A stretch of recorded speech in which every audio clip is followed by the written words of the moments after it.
ಆತ್ಮೀಯ ವೀಕ್ಷಕರೆಲ್ಲರಿಗೂ ನಮಸ್ಕಾರ, ಶುಭೋದಯ. ನಿಮ್ಮ ನೆಚ್ಚಿನ ಓಂಕಾರ ನೇರ ಪ್ರಸಾರ ಕಾರ್ಯಕ್ರಮಕ್ಕೆ ಆದರಪೂರ್ವಕ ಸ್ವಾಗತ, ಸುಸ್ವಾಗತ ವೀಕ್ಷಕರೆಲ್ಲರಿಗೂ. ಇಂದು ಶನಿವಾರ ಅಂದಾಕ್ಷಣ ಚಿರಂಜೀವಿ ಹನುಮಂತನನ್ನ ಸ್ಮರಿಸುವಂತಹ ಪುಣ್ಯಕರವಾದಂತಹ ದಿನ. ಈ ದಿನ ಸಾಕಷ್ಟು ವಿಶೇಷತೆಗಳನ್ನೇ ಹೊತ್ತು ತಂದಿದೆ. ಗುರೂಜಿ ಅವರು ನಮಗೆ ಸಾಕಷ್ಟು ವಿಶೇಷ ಮಾಹಿತಿಯನ್ನ ತಿಳಿಸ್ಕೊಡ್ಲಿಕ್ಕೆ ಅಂತ ಕಾರ್ಯಕ್ರಮಕ್ಕೆ ಆಗಮಿಸಿದರೆ ಬರಮಾಡ್ಕೊಳ್ಳೋ ಸಮಯ ಆಗಿದೆ. ಶ್ರೀಯುತರು ಖ್ಯಾತ ಜ್ಯೋತಿಷಿಗಳು, ಆಧ್ಯಾತ್ಮಿಕ ಧಾರ್ಮಿಕ ಚಿಂತಕರು, ಸದಾದೇವಿ ಔಪಾಸಕರು ಕೂಡ ಹೌದು. ತೇಜೋಮಂದಿ ರಮಲಶಾಸ್ತ್ರ ಸ್ವರಶಾಸ್ತ್ರದಲ್ಲಿ ಪ್ರಾವೀಣ್ಯತೆ ಹೊಂದಿರುವ ದೇವಿಶ್ರೀ ಮಹಾ ಸಂಸ್ಥಾನದ ಸಂಸ್ಥಾಪಕರು ಹಾಗೂ ದೇವಿಶ್ರೀ ಜ್ಯೋತಿ ಪತ್ರಿಕೆಯ ಪ್ರಧಾನ ಸಂಪಾದಕರು ಆದಂತಹ ಶ್ರೀ ದೇವಿಶ್ರೀ ಗುರೂಜಿಯವರು. ಇಂದು ಗುರೂಜಿಯವರು ನಮಗೆ ತಿಳಿಸ್ಕೊಡುವಂತಹ ಮಾಹಿತಿ ಸಾಕಷ್ಟು ವಿಶೇಷವಾದಂತಹ ಮಾಹಿತಿ ಅಂತ ಹೇಳ್ಬೋದು. ಕನಸಿನಲ್ಲಿ ಸರ್ಪಗಳು ಕಾಣಿಸಿದ್ರೆ ಅದು ಏನನ್ನ ಸೂಚಿಸುತ್ತೆ ಅನ್ನೋದನ್ನ ತಿಳಿಸ್ಕೊಡ್ತಾರೆ. ಜೊತೆಗೆ ಪ್ರಾಯಶಃ ನೀವು ಒಂದು ವಾರದಿಂದ ಗಮನಿಸ್ತಾ ಇದ್ರೆ ನಾಗದೋಷದ ಕುರಿತಂತಾಗಿ ಸಾಕಷ್ಟು ವಿಸ್ತೃತ ಮಾಹಿತಿಯನ್ನ ಗುರೂಜಿಯವರು ತಿಳಿಸ್ಕೊಡ್ತಾ ಇದ್ರು. ನಾಗದೋಷದಿಂದ ಸಂಪೂರ್ಣವಾಗಿ ವಿಮುಕ್ತಿ ಹೊಂದಬಹುದೇ? ಅದು ಹೇಗೆ ಸಾಧ್ಯ? ನಾಗಸೂಕ್ತ ಅಂದ್ರೆ ಏನು? ಎಲ್ಲದರ ಬಗ್ಗೆ ಕೂಡ ಮಾಹಿತಿಯನ್ನ ತಿಳಿಸ್ಕೊಡ್ತಾರೆ. ಕಾರ್ಯಕ್ರಮಕ್ಕೆ ಗುರುಗಳನ್ನ ಬರಮಾಡ್ಕೊಂಡ್ಬಿಡೋಣ. ನಮಸ್ತೆ ಗುರುಜಿ, ಕಾರ್ಯಕ್ರಮಕ್ಕೆ ಆದರಪೂರ್ವಕ ಸ್ವಾಗತ ತಮಗೆ. ಬ್ರಹ್ಮೋಸ್ಮಿ. ಗುರುಜಿ, ಎಂದಿನಂತೆ ಮೊದಲಿಗೆ ಪಂಚಾಂಗ ಶ್ರವಣ ಹಾಗೂ ಈ ದಿನದ ದ್ವಾದಶ ರಾಶಿಯ ಫಲಾಫಲದ ಬಗ್ಗೆ ಮಾಹಿತಿ.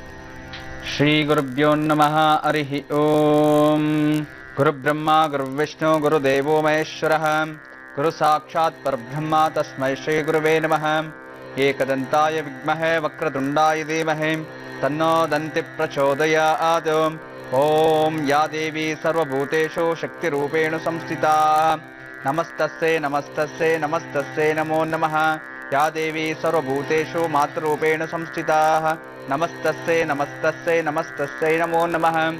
ಓಂ ನೀಲಾಂಜನ ಸಮಾಭಾಷಂ ರವಿಪುತ್ರಮಿಮಾಗ್ರಜಂ ಛಾಯಾಮಾರ್ತಂಡ ಸಂಭೂತಂ ತಂ ನಮಾಮಿ ಶನೈಶ್ಚರಂ.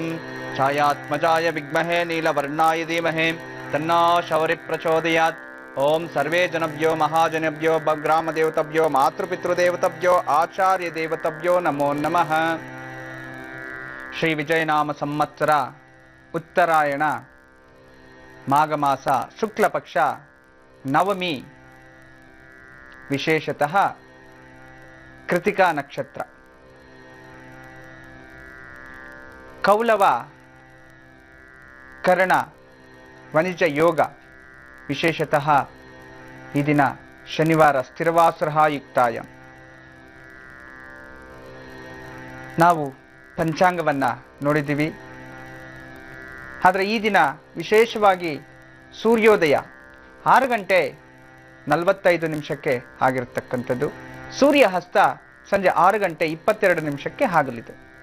ಇನ್ನು ಈ ದಿನದ ಸೂರ್ಯೋದಯ ಪ್ರಕಾರವಾಗಿ ರಾಹುಕಾಲ 9 ಗಂಟೆ 40 ನಿಮಿಷದಿಂದ ಪ್ರಾರಂಭವಾಗಿ 11 ಗಂಟೆ 2 ನಿಮಿಷದ ತನಕ ಇರತಕ್ಕಂಥದ್ದು.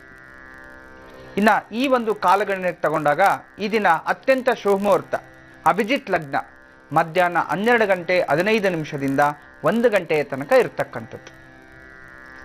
ಮತ್ತು ಈ ದಿನದ ಒಂದು ದುರ್ಮುಹೂರ್ತ ಕಾಲ ತುಂಬ ಕೆಟ್ಟಗಳಿಗೆ, ತುಂಬ ಕ್ಲಿಷ್ಟ ಒಂದು ಕಾಲಗಳನ್ನ ಪರಿಸ್ಥಿತಿಗಳನ್ನು ತಂದುಕೊಡುವಂಥದ್ದು 8:30ರಿಂದ 9:30.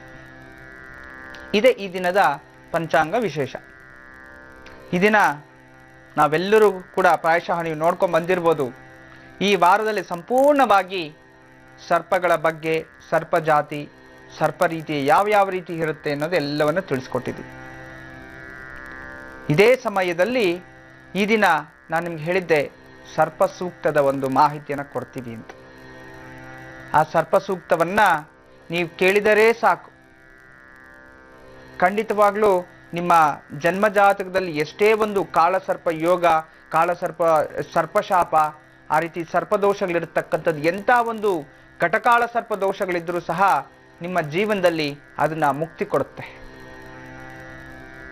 ಅಂತ ಅದ್ಭುತವಾದ ಸರ್ಪ ಸೂಕ್ತ. ವೈಜ್ಞಾನಿಕವಾಗಿ ವೇದದಲ್ಲಿ ಏನಿರ್ತಕ್ಕಂಥದ್ದು ಸರ್ಪ ಸೂಕ್ತಗಳು, ವೇದದಲ್ಲಿ ಏನ್ ಬರುತ್ತೋ ಅದನ್ನೇ ನಾವು ನಿಮಗೆ ನೇರವಾಗಿ ತಿಳಿಸ್ಕೊಡ್ತಿದ್ವಿ. ಈ ಮಂತ್ರವನ್ನ ನೀವು ಜಸ್ಟ್ ಶ್ರವಣ ಮಾಡೋದ್ರಿಂದನೇ ನಿಮ್ಮ ಜಾತಕದಲ್ಲಿ ಇರ್ತಕ್ಕಂಥ ಸರ್ಪದೋಷ ಸಂಪೂರ್ಣ ನಿವಾರಣೆ ಆಗುತ್ತೆ. ಅಂತಹ ಒಂದು ಮಂತ್ರ ನಿಮ್ಗೆ ಅನುಕೂಲ ಆದ್ರೆ ರೆಕಾರ್ಡಿಂಗ್ ಮಾಡ್ಕೋಬೇಕು, ಅಥವಾ ಆ ಮಂತ್ರವನ್ನ ನಾವು ಯಾವುದೋ CD ಸ್ಟೋರ್ ಮಾಡ್ಕೋಬೇಕು ಅನ್ನೋದಿದ್ರೆ ಅದಕ್ಕೆ ಏನೇನು ಸಾಧನ ಶ್ರವಣಗಳು ಬೇಕು ಅದೆಲ್ಲ ರೆಡಿ ಮಾಡ್ಕೊಳ್ಳಿ ಪೂರ್ವ ಸಿದ್ಧತವಾಗಿ. ಈ ಕಾರ್ಯಕ್ರಮ ಸಂಪೂರ್ಣ ಮುಗಿಯೋಷ್ಟು ಒಳಗಡೆ ನಾವು ಅದನ್ನ ನಿಮಗೆ ತೋರಿಸ್ಕೊಡ್ತೀವಿ. ಇಲ್ಲೇ ಲೈವ್ ಅಲ್ಲಿ ನಮ್ಮ ಶಿಷ್ಯರುದ್ದರಿಂದ ಈ ಒಂದು ಮಂತ್ರದ ಉಪದೇಶವೂ ಸಹ ನಿಮ್ಗೆ ಸಿಗುತ್ತೆ.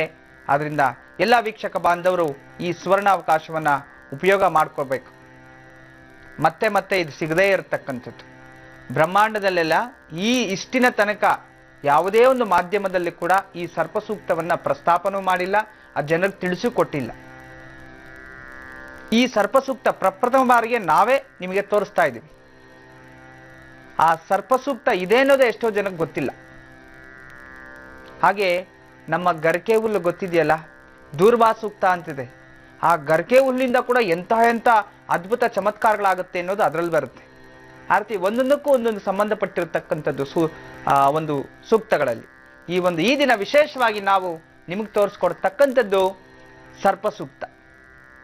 ಈ ಸೂಕ್ತವನ್ನ ನಿತ್ಯ ಪಾರಾಯಣ, ನಿತ್ಯ ಶ್ರವಣವನ್ನ ಮಾಡೋದ್ರಿಂದ ಯಾವುದೇ ಆಗ್ಲಿ, ಪಾರಾಯಣ ಮಾಡ್ಬೋದು ಅಂದ್ರೆ ನೀವೇ ಹೇಳ್ಕೋಬಹುದು ಅಥವಾ ಶ್ರವಣ ಮಾಡ್ಬೋದು. ಇದು ಮಾಡೋದ್ರಿಂದ ಸರ್ಪ ಶಾಪ ಅನ್ನೋದು ದೂರ ಹೋಗಿ ಯಾರಿಗೆ ಚರ್ಮ ವ್ಯಾಧಿ ಇರುತ್ತೆ ಅದು ನಿವಾರಣೆ ಆಗತಕ್ಕಂಥದ್ದು. ಹೆಣ್ಮಕ್ಳಿಗೆ ಈ ಅಬೋಷನ್ಸ್ ಜಾಸ್ತಿ ಆಗ್ತಾ ಇರ್ತಲ್ಲ, ಅದು ತಡೆಗಟ್ಟಕ್ಕಂಥದ್ದು. ಮತ್ತೆ ಸರ್ಪದೋಷದಿಂದ ಮುಕ್ತಿ ಆಗುವಂಥದ್ದು. ನಾವೇನೇ ಅನ್ಕೊಳ್ಳಿ ಜೀವನದಲ್ಲಿ, ಖಂಡಿತವಾಗ್ಲೂ ಸರ್ಪಕ್ಕೆ ಸಂಬಂಧಪಟ್ಟಿರುವ ಹಾಗೆ ಎಲ್ಲ ಸಮಸ್ತ ದೋಷಗಳನ್ನು ನಿವಾರಣೆ ಮಾಡತಕ್ಕಂಥದ್ದು. ದೊಡ್ಡ ದೊಡ್ಡ ರೋಗಗಳು ಕೂಡ ನಿವಾರಣೆ ಮಾಡುತ್ತೆ. ನಾನು ಎನ್ನೆ ಹೇಳಿದೆ, ಈಗ ವೈಜ್ಞಾನಿಕವಾಗಿ ಹೇಗೆ ನಮ್ಮ ದೇಹದಲ್ಲಿ ಸರ್ಪ ಎಲ್ಲೆಲ್ಲಿ ಅಡಗಿರುತ್ತೆ ಅಂತ ತಮ್ಗೆಲ್ಲರಿಗೂ ಗೊತ್ತೇ ಇರುತ್ತೆ. ನೋಡೋಣ, ಎಂದಿನಂತೆ ಈ ದಿನನೂ ಕೂಡ ಏನು ದ್ವಾದಶ ರಾಶಿಯ ಫಲಾಫಲಗಳು ಪ್ರಾರಂಭ ಮಾಡಬೇಕು. ಮೊದಲಿಗೆ ಮೇಷರಾಶಿ. ಮೇಷರಾಶಿಯ ಹೆಣ್ಣು ಮಕ್ಕಳಿಗೆ ಈ ದಿನ ಕುಟುಂಬದಲ್ಲಿ, ವೈವಾಹಿಕ ಜೀವನದಲ್ಲಿ ಆನಂದ ಭರಿತ ಒಂದು ನೆನ್ನೆ ಮೊನ್ನೆ ಎಲ್ಲ ಮನೆಯಲ್ಲಿ ಜಗಳ, ಸ್ವಲ್ಪ ಮನಸ್ತಾಪಗಳಿತ್ತು. ಇದರ ಈ ದಿನ ಸಂಪೂರ್ಣವಾಗಿ ತುಂಬಾ ಚೆನ್ನಾಗಿರ್ತಕ್ಕಂಥದ್ದು. ಇನ್ನು ಸ್ವಯಂ ಉದ್ಯೋಗಸ್ಥರಿಗಂತೂ ಔಷಧಿಗಳಿಂದ ತೊಂದರೆ ಆಗುವಂಥದ್ದು, ಇನ್ಫೆಕ್ಷನ್ಸ್ ಆಗುವಂಥದ್ದು, ಸ್ವಲ್ಪ ಜಾಗ್ರತೆಯಲ್ಲಿ ಅತಿ ಹೆಚ್ಚು ಡೋಸೇಜ್ ತಗೊಳ್ಳೋದು ಇಂಥದ್ದು ಬೇಡ. ಮತ್ತೆ ಉದ್ಯೋಗಸ್ಥರಿಗೆ ಅಧಿಕ ಖರ್ಚು ನೋಡಿ, ವೀಕೆಂಡ್ ಬೇರೆ, ಸಾಟರ್ಡೆ ಬಂದಿರುತ್ತೆ ಸಂಬಳ, ಎಲ್ಲ ಖರ್ಚು ಮಾಡ್ಕೋಬೇಡಿ, ಇಲ್ಲಾಂದ್ರೆ ಮುಂದೆ ನೀವೇ ತೊಂದರೆಗೆ ಸಿಕ್ಕಾಕೊಳ್ತೀರಿ. ಮತ್ತೆ ಸರ್ಕಾರಿ ಉದ್ಯೋಗಸ್ಥರಿಗೆ ತಲೆಗೆ ಸಂಬಂಧಪಟ್ಟಿರುವ ಪೆಟ್ಟುಗಳಾಗುವಂಥದ್ದು, ವಯೋವೃದ್ಧರಿಗೆ ಆರೋಗ್ಯದಲ್ಲಿ ಪ್ರಗತಿ, ಮಕ್ಕಳಿಗೆ ಚಿಂತಿಸುವ ದಿನ. ಏನೋ ಪಾಪ ಕನ್ಸ್ಕೊಂಡಿರ್ತಾರೆ, ನಮ್ಮ ಡ್ಯಾಡಿ ಅಲ್ಲಿ ಕರ್ಕೊಂಡು ಹೋಗ್ತಾರೆ ಅಥವಾ ಏನಾದ್ರೂ ಕೊಡಿಸ್ತೀವಿ ತಗೊಳ್ತೀವಿ ಅಂತ. ಅದರಿಂದ ಆ ಮಕ್ಕಳು ಆ ಚಿಂತೆಯಲ್ಲೇ ಇರ್ತಾರೆ. ಅವ್ರಿಗೆ ತಕ್ಕಂತೆ ತಂದೆ ತಾಯಿ ಸ್ಪಂದಿಸಿ, ಖಂಡಿತ ಒಳ್ಳೆಯದೆ. ಈ ದಿನ ನೀವು ವಿಶೇಷವಾಗಿ ಹನುಮಂತನ ಅಷ್ಟೋತ್ರ ಓದ್ಕೊಳ್ಳಿ, ಎಲ್ಲಾ ರೀತಿಯ ಶುಭಫಲಗಳು ನಿಮ್ಮದೇ ಆಗುತ್ತೆ. ಇದೀಗ ವೃಷಭ ರಾಶಿ. ವೃಷಭ ರಾಶಿಯ ಹೆಣ್ಣು ಮಕ್ಕಳಿಗೆ ಈ ದಿನ ಹಿತಶತ್ರುಗಳಿಂದ ತೊಂದರೆ ಆಗುವಂಥದ್ದು, ಸ್ನೇಹಿತರೆ ವೈರಿಗಳಾಗುವಂಥದ್ದು. ಹಿತಶತ್ರುಗಳಂದ್ರೆ ನಿಮ್ ಜೊತೆಲೇ ಇರ್ತಕ್ಕಂಥವ್ರು ನಿಮ್ಗೆ ಮುಂದೆ ಒಂದ್ ಕಡೆ ಮಾತಾಡ್ತಾರೆ, ಹಿಂದೆ ಕೆಟ್ಟದಾಗಿ ಹೇಳ್ಕೊಳ್ತಾ ಇರ್ತಾರೆ, ನಾಟಕ ಜೀವನ ಆಡ್ತಿರ್ತಾರೆ. ಅಂತವ್ರ ಮುಂದೆ ಸ್ವಲ್ಪ ಎಚ್ಚರಿಕೆಯನ್ನು ವಹಿಸಬೇಕಾಗತ್ತೆ. ಮತ್ತೆ ಈ ಒಂದು ಸ್ವಂತ ವ್ಯಾಪಾರಸ್ಥರ ಮೇಲೆ ಸ್ವಲ್ಪ ಹಿರಿಯ ಅಧಿಕಾರಿಗಳ ಕಣ್ಣು ಬಿದ್ದಿರುತ್ತೆ. ಈ ದಿನ ಸ್ವಲ್ಪ ಜಾಗೃತೆ ಇರಬೇಕು. ಎಲ್ಲ ಕರೆಕ್ಟಾಗಿ ಬಿಲ್ಸು ಏನಿದೆ ಎಲ್ಲ ನೋಡ್ಕೊಳ್ಳಿ, ಇಲ್ಲ ಅಂತಂದ್ರೆ ತುಂಬಾ ತೊಂದರೆಗೆ ಸಿಕ್ಕಾಕೊಳ್ಳುವಂಥದ್ದು, ಟ್ಯಾಕ್ಸ್ ಆಗ್ಬೋದು, ಮತ್ತೊಂದರಲ್ಲಿ ಸ್ವಲ್ಪ ಎಚ್ಚರಿಕೆಯನ್ನ ವಹಿಸಿ. ಹಣದ ವಿಚಾರದಲ್ಲಂತೂ ತುಂಬಾ ಜಾಗ್ರತೆ ಇರಬೇಕು. ಇನ್ನ ಉದ್ಯೋಗಸ್ಥರಿಗಂತೂ ಈ ದಿನ ಸ್ವಲ್ಪ ಮಟ್ಟಿಗೆ ಮಾನಸಿಕ ತೊಂದರೆಯನ್ನು ಎದುರಿಸ್ತೀವಿ. ಚಂಚಲ ಸ್ವಭಾವ, ಹೋಗ್ಬೇಕಾ ಬೇಡವಾ, ಮನೇಲಿ ಗಲಾಟೆ, ಸಣ್ಣ ವಿಚಾರ ದೊಡ್ಡದು ಮಾಡ್ಕೊಂಡ್ಬಿಡುವಂಥದ್ದು, ಸ್ವಲ್ಪ ಎಚ್ಚರಿಕೆಯನ್ನ ವಹಿಸಬೇಕು. ಇನ್ನು ಸರ್ಕಾರಿ ಉದ್ಯೋಗಸ್ಥರಿಗಂತೂ ಮನೆಯಲ್ಲಿ ಮಹಿಳೆಯರಿಂದನೇ ಕಿರುಕುಳ ಆಗುವಂಥದ್ದು, ಮಕ್ಕಳಿಂದ ಆಗ್ಬೋದು, ತಂಗಿರಿಂದ ಆಗ್ಬೋದು, ಹೆಂಡತಿಯಿಂದ ಆಗ್ಬೋದು, ಮಹಿಳೆಯಿಂದ ಕಿರುಕುಳ ಆಗುವಂಥದ್ದು, ಸ್ವಲ್ಪ ಜಾಗ್ರತೆಯನ್ನು ವಹಿಸಬೇಕಾಗತ್ತೆ.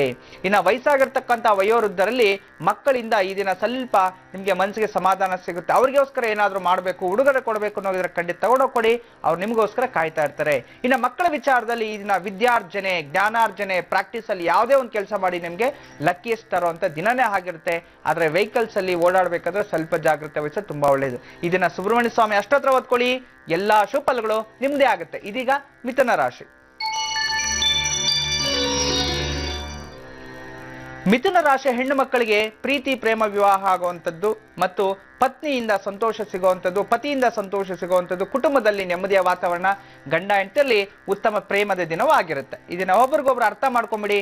ನಿಮ್ಮ ಹಳೆ ದ್ವೇಷವನ್ನ, ಹಳೆ ಕೋಪಗಳನ್ನೆಲ್ಲ ಮರೆತು ಸುಖ ದಾಂಪತ್ಯಕ್ಕೆ ಕಾಲಿಡುವಂಥದ್ದು, ನಾಂದಿಡುವಂಥದ್ದು ತುಂಬಾ ಒಳ್ಳೇದು. ಸುಖ ದಾಂಪತ್ಯಕ್ಕೆ ಮುಂದೆ ಹೋಗೋದು ತುಂಬಾ ಒಳ್ಳೆಯದು. ಇನ್ನು ಸ್ವಯಂ ಉದ್ಯೋಗಸ್ಥರಂತೂ ಅಂದುಕೊಂಡ ಕೆಲಸ ಕಾರ್ಯಗಳು ದಿಗ್ವಿಜಯವನ್ನು ಸಂಪಾದಿಸುವರಿ, ಅಧಿಕ ಲಾಭವನ್ನು ಸಿಗುವಂಥದ್ದು, ಅಧಿಕ ಪ್ರಗತಿ ಆಗುವಂಥದ್ದು. ಇನ್ನು ಉದ್ಯೋಗಸ್ಥರಲ್ಲಿ ಸ್ವಲ್ಪ ಉದ್ಯೋಗದಲ್ಲಿ ತೊಂದರೆಗಳಾಗುವಂಥದ್ದು, ಜಾಗ್ರತೆ ವಹಿಸಿ. ಸರ್ಕಾರಿ ಉದ್ಯೋಗಗಳಲ್ಲಿ ಮನೆಯಲ್ಲಿ ಮಕ್ಕಳ ವಿವಾಹ ಅಥವಾ ಯಾವುದೋ ತೀರ್ಥಕ್ಷೇತ್ರ ನೋಡಬೇಕು, ದೇವಸ್ಥಾನ ಹೋಗ್ಬೇಕು, ಗುರುಗಳು ಭೇಟಿ ಮಾಡಬೇಕು ಅಂತಿರ್ತೀರಿ, ಹೋಗಿ ಬನ್ನಿ, ಖಂಡಿತ ಒಳ್ಳೇದೇ ಆಗುತ್ತೆ. ಇನ್ನ ವಯಸ್ಸಾಗಿರ್ತಕ್ಕಂಥ ವಯೋವೃದ್ಧರಲ್ಲಿ ಅಂದುಕೊಂಡ ಕೆಲಸ ಕಾರ್ಯಗಳಲ್ಲಿ ಸ್ವಲ್ಪ ವಿಳಂಬ ಆಗುತ್ತೆ, ಲೇಟ್ ಆಗುವಂಥದ್ದು, ಮಾಡಬೇಕು ಬೇಡ ಒಂದು ಕನ್ಫ್ಯೂಷನ್ ಅಲ್ಲಿ ಇರ್ತೀರಿ, ಸ್ವಲ್ಪ ಜಾಗ್ರತೆ ವಹಿಸಿ, ಮುನ್ನೆಚ್ಚರಿಕೆ ತಗೊಂಡು ಎಲ್ಲಾ ಕೆಲಸಗಳನ್ನ ಮಾಡಿ. ಇನ್ನು ಮಕ್ಕಳ ವಿಚಾರದಲ್ಲಿ ಇದನ್ನ ಸ್ವಲ್ಪ ವಾಹನಗಳಿಂದ ತೊಂದರೆ ಅಂತಿದೆ, ಸ್ವಲ್ಪ ವೆಹಿಕಲ್ಸ್ ಅಲ್ಲಿ ಓಡಾಡ್ಬೇಕಾದ್ರೆ, ರೋಡ್ ಜಂಪ್ ಮಾಡ್ಬೇಕಾದ್ರೆ ವೆರಿ ಕೇರ್ಫುಲ್ ಆಗಿರ್ಬೇಕು. ಈ ದಿನ ವಿಶೇಷವಾಗಿ ನೀವು ಜೊತೆಯಲ್ಲಿ ಶಿವನ ಅಷ್ಟೋತ್ರವನ್ನು ಓದ್ಕೊಳ್ಳಿ, ಶಿವನ್ಗೆ ಬಿಲ್ವಾರ್ಚನೆ ಮಾಡಿ ಅಥವಾ ಓಂ ನಮಃ ಶಿವಾಯನ ಪಂಚಾಕ್ಷರಿ ನಾಮಸ್ಮರಣೆ ಮಾಡಿ ಎಲ್ಲಾ ಕೆಲಸಗಳನ್ನು ಪ್ರಾರಂಭ ಮಾಡಿ. ಖಂಡಿತ ಎಲ್ಲಾ ರೀತಿಯ ಶುಭಫಲಗಳು ನಿಮ್ಮದೇ ಆಗುತ್ತೆ. ಇದೀಗ ಕಟಕ ರಾಶಿ. ಕರ್ನಾಟಕ ರಾಶಿಯ ಹೆಣ್ಣು ಮಕ್ಕಳಿಗೆ ಇದನ್ನ ಸ್ವಲ್ಪ ಮಟ್ಟಿಗೆ ವರ್ಗಾವಣೆ ಮಾಡುವಂಥದ್ದು ಅಥವಾ ಊರು ಬಿಟ್ಟು ಊರು ಹೋಗ್ಬೇಕು, ಬೇರೆ ಕಡೆ ಹೋಗ್ಬೇಕು, ಈ ರೀತಿ ಮನೆ ಚೇಂಜ್ ಮಾಡಬೇಕು, ಬದಲಾಯಿಸಬೇಕು, ಯಾಕೋ ಈ ಮನೆಯಲ್ಲಿ ನೆಮ್ಮದಿ ಇಲ್ಲ ಅಂತ ಹೇಳಿ ಸ್ವಲ್ಪ ಕನ್ಫ್ಯೂಷನ್ ಇರ್ತೀರಿ. ಚಿಂತೆ ಮಾಡಬೇಡಿ, ಸಾಯಂಕಾಲ ಒಳಗಡೆ ಯಾವ್ದಾದ್ರು ಒಂದು ನಿರ್ಧಾರ ನೀವು ತಗೋಬಹುದು. ಆದ್ರೆ ಮನೆ ಬಿಟ್ಟು ಹೋಗೋದು ಅಥವಾ ಬೇರೆಯವ್ರ ಜೊತೆ ಓಡೋಗ್ಬಿಡೋದು, ಇಂಥ ಕೆಟ್ಟ ಕೆಲಸಗಳನ್ನ ನೀವು ನಿರ್ಧಾರಗಳನ್ನ ತಗೊಳ್ಳೋದು ಬೇಡ. ಒಳ್ಳೆದನ್ನ ಯೋಚನೆ ಮಾಡಿ, ಖಂಡಿತ ಒಳ್ಳೆ ಫಲಗಳೇ ಸಿಗುವಂಥದ್ದು. ಮತ್ತು ಅವಿವಾಹಿತರ ವಿವಾಹ ಯೋಗವೂ ಕಂಡಿದೆ, ಅದರಿಂದ ಸ್ವಲ್ಪ ಜಾಗ್ರತೆ. ನೀವು ಯಾವ್ದನ್ನ ಅಲಯನ್ಸ್ ನೋಡ್ಕೊಂಡು ಕರೆಕ್ಟ್ ಆಗಿ ಮದುವೆ ಸಂಬಂಧ ಚೆನ್ನಾಗಿದೆಯಾ ಅಂತ ಹೇಳಿ ನೋಡ್ಕೊಂಡು ಎಲ್ಲ ವಧುವರರ ಸಲಾವಳಿಗಳನ್ನು ನೋಡ್ಕೊಂಡು ಮದುವೆ ಮಾಡ್ಕೊಳ್ಳಿಕ್ಕೆ ಪ್ರಾರಂಭ ಮಾಡಿ. ಇನ್ನು ಉದ್ಯೋಗಸ್ಥರಿಗಂತೂ ಸ್ವಲ್ಪ ಮಟ್ಟಿಗೆ ಈ ದಿನ ಹಣ ಅಧಿಕ ಖರ್ಚಾಗುವಂಥದ್ದು, ಮನೆಯಲ್ಲಿ ಅಶಾಂತಿಯನ್ನು ಉಂಟು ಮಾಡತಕ್ಕಂಥದ್ದು, ತಂದೆಯಿಂದ ಕಿರುಕುಳಗಳಾಗುವಂಥದ್ದು, ಮಾತೃ ಪ್ರೇಮದಲ್ಲಿ ಸ್ವಲ್ಪ ಭಂಗ ಆಗುವಂಥದ್ದು ಇಂಥದ್ದಿರುತ್ತೆ. ಸ್ವಯಂ ಉದ್ಯೋಗಸ್ಥರಲ್ಲಿ ಸ್ವಲ್ಪ ಮಟ್ಟಿಗೆ ಅಧಿಕ ಲಾಭ ಇದ್ರೂ ಸಹ ಖರ್ಚು ಅದೇ ರೀತಿ ಇರುತ್ತೆ. ಕಷ್ಟಕ್ಕೆ ತಕ್ಕಂತೆ ಪ್ರತಿಫಲ ಇದನ್ನ ಸ್ವಲ್ಪ ಕಮ್ಮಿ ಇರತಕ್ಕಂಥದ್ದು. ಇನ್ನ ಸರ್ಕಾರಿ ಉದ್ಯೋಗಸ್ಥರ ಮಾಡತಕ್ಕಂಥ ಇರೋರಿಗೆ ಈ ದಿನ ಮನೆಯಲ್ಲೇ ಸ್ವಲ್ಪ ಅಶಾಂತಿ ವಾತಾವರಣ, ಮಕ್ಕಳಿಂದ ಸ್ವಲ್ಪ ಮನಸ್ಸಿಗೆ ಅಶಾಂತಿ ಆಗ್ಬಿಡುತ್ತೆ. ನಾನೆಲ್ಲರಿಗೂ ದಾನ ಧರ್ಮ ಮಾಡ್ತಿದ್ದೆ, ಯಾಕೋ ನಂಗೆ ತೊಂದರೆ ಆಗ್ತಿದ್ದಿಲ್ಲ ಅಂತ ಹೇಳ್ತೀರಿ. ಸ್ವಲ್ಪ ಜಾಗ್ರತೆ. ವಯಸ್ಸಾಗಿರ್ತಕ್ಕಂಥ ವಯೋವೃದ್ಧರಲ್ಲಿ ಆರೋಗ್ಯದಲ್ಲಿ ಪ್ರಗತಿ, ಮಕ್ಕಳಿಗೆ ಕ್ರೀಡಾಪಟುಗಳಿಗೆ ವಿಜ್ಞಾನಗಳಲ್ಲಿ ಮತ್ತು ಸೈನ್ಸ್ ಸ್ಟೂಡೆಂಟ್ಗಳಿಗೆ ಇಂಥವ್ರಿಗೆಲ್ಲ ತುಂಬಾ ವಿಶೇಷವಾದ ಲಾಭದಿಂದ ಇದೆ, ಇದನ್ನ ಉಪಯೋಗಿಸ್ಕೋಬಹುದು.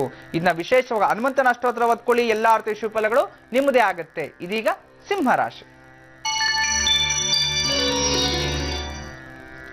ಸಿಂಹರಾಶಿ ಹೆಣ್ಣು ಮಕ್ಕಳಿಗೆ ಈ ದಿನ ಅಧಿಕ ಖರ್ಚಾಗುವಂಥದ್ದು, ಸ್ವಲ್ಪ ಜಾಗ್ರತೆ ವಹಿಸಬೇಕಾಗುತ್ತೆ. ಖರ್ಚನ್ನು ಜಾಸ್ತಿ ಮಾಡಕ್ ಹೋಗ್ಬೇಡಿ. ಸ್ವಯಂ ಉದ್ಯೋಗಸ್ಥರಿಗೆ ಮಾನಸಿಕವಾಗಿ ಸ್ವಲ್ಪ ನೆಮ್ಮದಿ ಹಾಳಾದ್ರೂ ಸಹ ವ್ಯಾಪಾರ ವಾಹನಗಳಲ್ಲಿ ಸ್ವಲ್ಪ ನಷ್ಟ ಉಂಟಾಗುತ್ತೆ, ಜಾಗ್ರತೆ ವಹಿಸಬೇಕು. ಇನ್ನ ಉದ್ಯೋಗಸ್ಥರಿಗೆ ಕಾರ್ಪೊರೇಟ್ ಆಫೀಸಲ್ಲಿ ಅಂತವ್ರಿಗೆಲ್ಲ ಉದ್ಯೋಗಗಳಿಗೆ ಈ ದಿನ ಕುಟುಂಬದಲ್ಲಿ ಸ್ವಲ್ಪ ವಿರಸ ದಾಂಪತ್ಯ ಇರುತ್ತೆ. ಮದುವೆ ಆಗ್ತಾ ಇರತಕ್ಕಂಥವ್ರಿಗೆ ಮದುವೆಯಲ್ಲಿ ಅಡಚಣೆಗಳಾಗುವಂಥದ್ದು, ಮದುವೆ ಆಗಿರೋರಿಗೆ ದಾಂಪತ್ಯದಲ್ಲಿ ಅಡಚಣೆ ಆಗುತ್ತೆ, ಜಾಗ್ರತೆ ವಹಿಸಿ. ಸರ್ಕಾರಿ ಉದ್ಯೋಗಸ್ಥರಲ್ಲಿ ಸ್ವಲ್ಪ ಆರೋಗ್ಯ ವಿಚಾರದಲ್ಲಿ ಎಚ್ಚರಿಕೆ ಇರಬೇಕು. ಆರೋಗ್ಯದಲ್ಲಿ ಏರುಪೇರು ಆಗುವಂಥದ್ದು, ಸ್ವಲ್ಪ ಫುಡ್ ಪಾಯ್ಸನ್ ಆಗುವಂಥದ್ದು, ಯಾವುದನ್ನೋ ತಿನ್ನಕೋ ಮತ್ತೊಂದು ವಿಷಪೂರಿತ ಆಹಾರವನ್ನ ಸೇವನೆ ಮಾಡ್ತೀರಿ. ಹೋಟೆಲ್ ತಿಂಡಿ ಬೇಡ, ಮನೆಯಲ್ಲೇ ಊಟ ಉಪಚಾರಗಳನ್ನ ಮಾಡ್ಕೊಳ್ಳಿ. ಇನ್ನ ವಯಸ್ಸಾಗಿರ್ತಕ್ಕಂಥ ವಯೋವೃದ್ಧರಲ್ಲಿ ಈ ದಿನ ಮಕ್ಕಳಿಂದ ಸ್ವಲ್ಪ ನೆಮ್ಮದಿಯ ವಾತಾವರಣ, ಮಕ್ಕಳಿಂದ ನಿಮ್ಗೆ ತುಂಬಾ ಸಂತೋಷ ಸಿಗುವಂಥದ್ದು, ದೂರದ ಮಕ್ಕಳನ್ನ ಭೇಟಿಯಾಗುವಂಥ, ಫೋನ್ ಮಾಡುವಂಥದ್ದು, ನೀವು ಹೋಗೋದು ಶುಭ ಕಾದಿದೆ.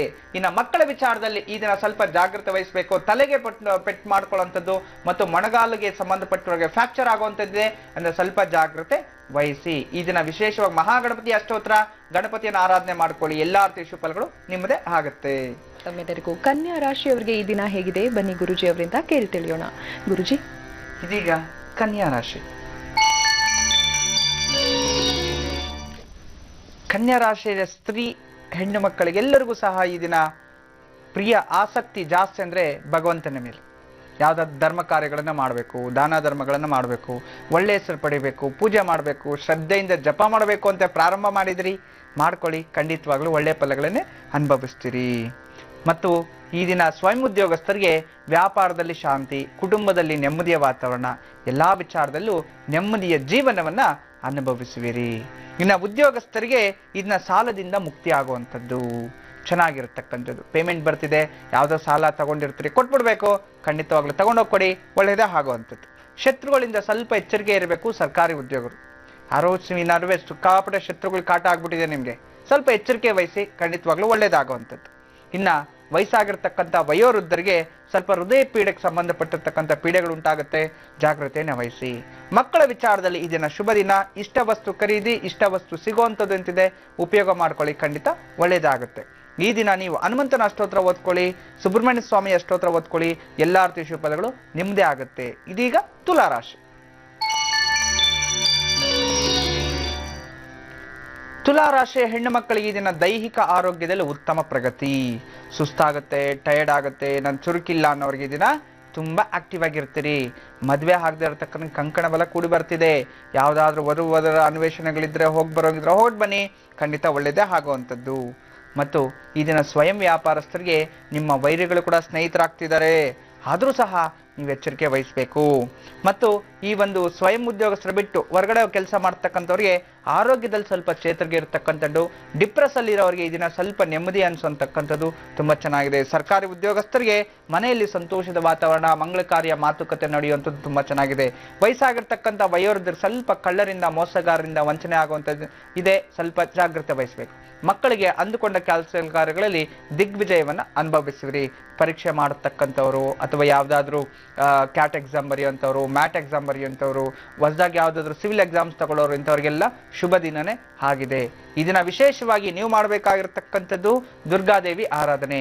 ಧೂಮ್ ದುರ್ಗಾಯೇ ನಮಃ ಅಥವಾ ನಮಶ್ಚಂಡಿಕಾಯೇ ನಮಃ ಅಂತ ಹೇಳಿ ದುರ್ಗಾದೇವಿ ಅಷ್ಟೋತ್ರ ಅಥವಾ ದುರ್ಗಾದೇವಿ ನಾಮಸ್ಮರಣೆಯಿಂದ ಎಲ್ಲಾ ರೀತಿ ಶುಭ ಫಲಗಳು ನಿಮ್ಮದೇ ಆಗುತ್ತೆ. ಇದೀಗ ವೃಶ್ಚಿಕ ರಾಶಿ. ಈ ದಿನ ವೃಶ್ಚಿಕ ರಾಶಿ ಹೆಣ್ಣು ಮಕ್ಕಳಿಗೆ ತುಂಬಾ ಕೋಪ, ಸಿಕ್ಕಾಪಟ್ಟೆ ಕೋಪದಲ್ಲಿ ಇರ್ತೀರಿ. ಏನ್ ಮಾಡ್ಬೇಕು ಗೊತ್ತಿರಲ್ಲ, ಯಾರ ಮೇಲೆ ಜಗಳಕ್ಕೆ ಹೋಗ್ಬೇಕು ಗೊತ್ತಿರಲ್ಲ. ಮಕ್ಕಳು ಮಾತಾಡ್ತಿದ್ರು ಕೋಪ, ಗಂಡ ಮಾತಾಡ್ತಿದ್ರು ಕೋಪ, ಕೆಲಸದವ್ರು ಮಾತಾಡ್ತಿದ್ರು ಕೋಪ, ಮತ್ತು ಯಾವುದಕ್ಕೂ ಉತ್ತರನೂ ಸಿಗಲ್ಲ, ಸೈಲೆಂಟ್ ಆಗೂ ಇರಲ್ಲ. ನಿಮ್ಮಷ್ಟಿಗೆ ನೀವು ಮಾತಾಡ್ಕೊಂಡಿರ್ತೀರಿ. ಆದ್ರಿಂದ ಕೋಪ ಬೇಡ, ತಾಳ್ಮೆಯಿಂದ ಇರಿ. ಕೋಪ ಜಾಸ್ತಿ ಆದ್ರೆ, ಉಪ್ಪು ಜಾಸ್ತಿ ಆದ್ರೆ ಮತ್ತೆ ನಿಮ್ಗೆ ಕಷ್ಟ ಆಗುತ್ತೆ. ಅಡಿಗೆ ವಿಚಾರದಲ್ಲಿ ಸ್ವಲ್ಪ ಎಚ್ಚರಿಕೆ ವಹಿಸಿ. ಏನೇ ಕೆಲಸ ಮಾಡಿದ್ರು ಜಾಗೃತಿಯಿಂದ ಮಾಡ್ಕೊಳ್ಳಿ. ಇನ್ನು ವಿಶೇಷವಾಗಿ ಈ ಒಂದು ಸರ್ಕಾರಿ ವ್ಯಾಪಾರಸ್ಥರು ಅಥವಾ ಸರ್ಕಾರದಲ್ಲಿ ಕಾಂಟ್ರಾಕ್ಟ್ ತಗೊಳ್ಳೋಂಥವ್ರು, ಸ್ವಯಂ ಉದ್ಯೋಗಸ್ಥರು, ಸ್ವಂತ ಕೆಲಸ ಮಾಡತಕ್ಕಂಥವ್ರು, ಇವರೆಲ್ಲರಿಗೂ ಸ್ವಲ್ಪ ಮನೆಯಲ್ಲಿ ಕುಟುಂಬದಲ್ಲಿ ಅಶಾಂತಿ ಅನ್ನತಕ್ಕಂಥದ್ದು, ಸ್ವಲ್ಪ ವಿರಸ ದಾಂಪತ್ಯ, ಜಾಗ್ರತೆಯನ್ನು ವಹಿಸ್ಕೋಬೇಕು.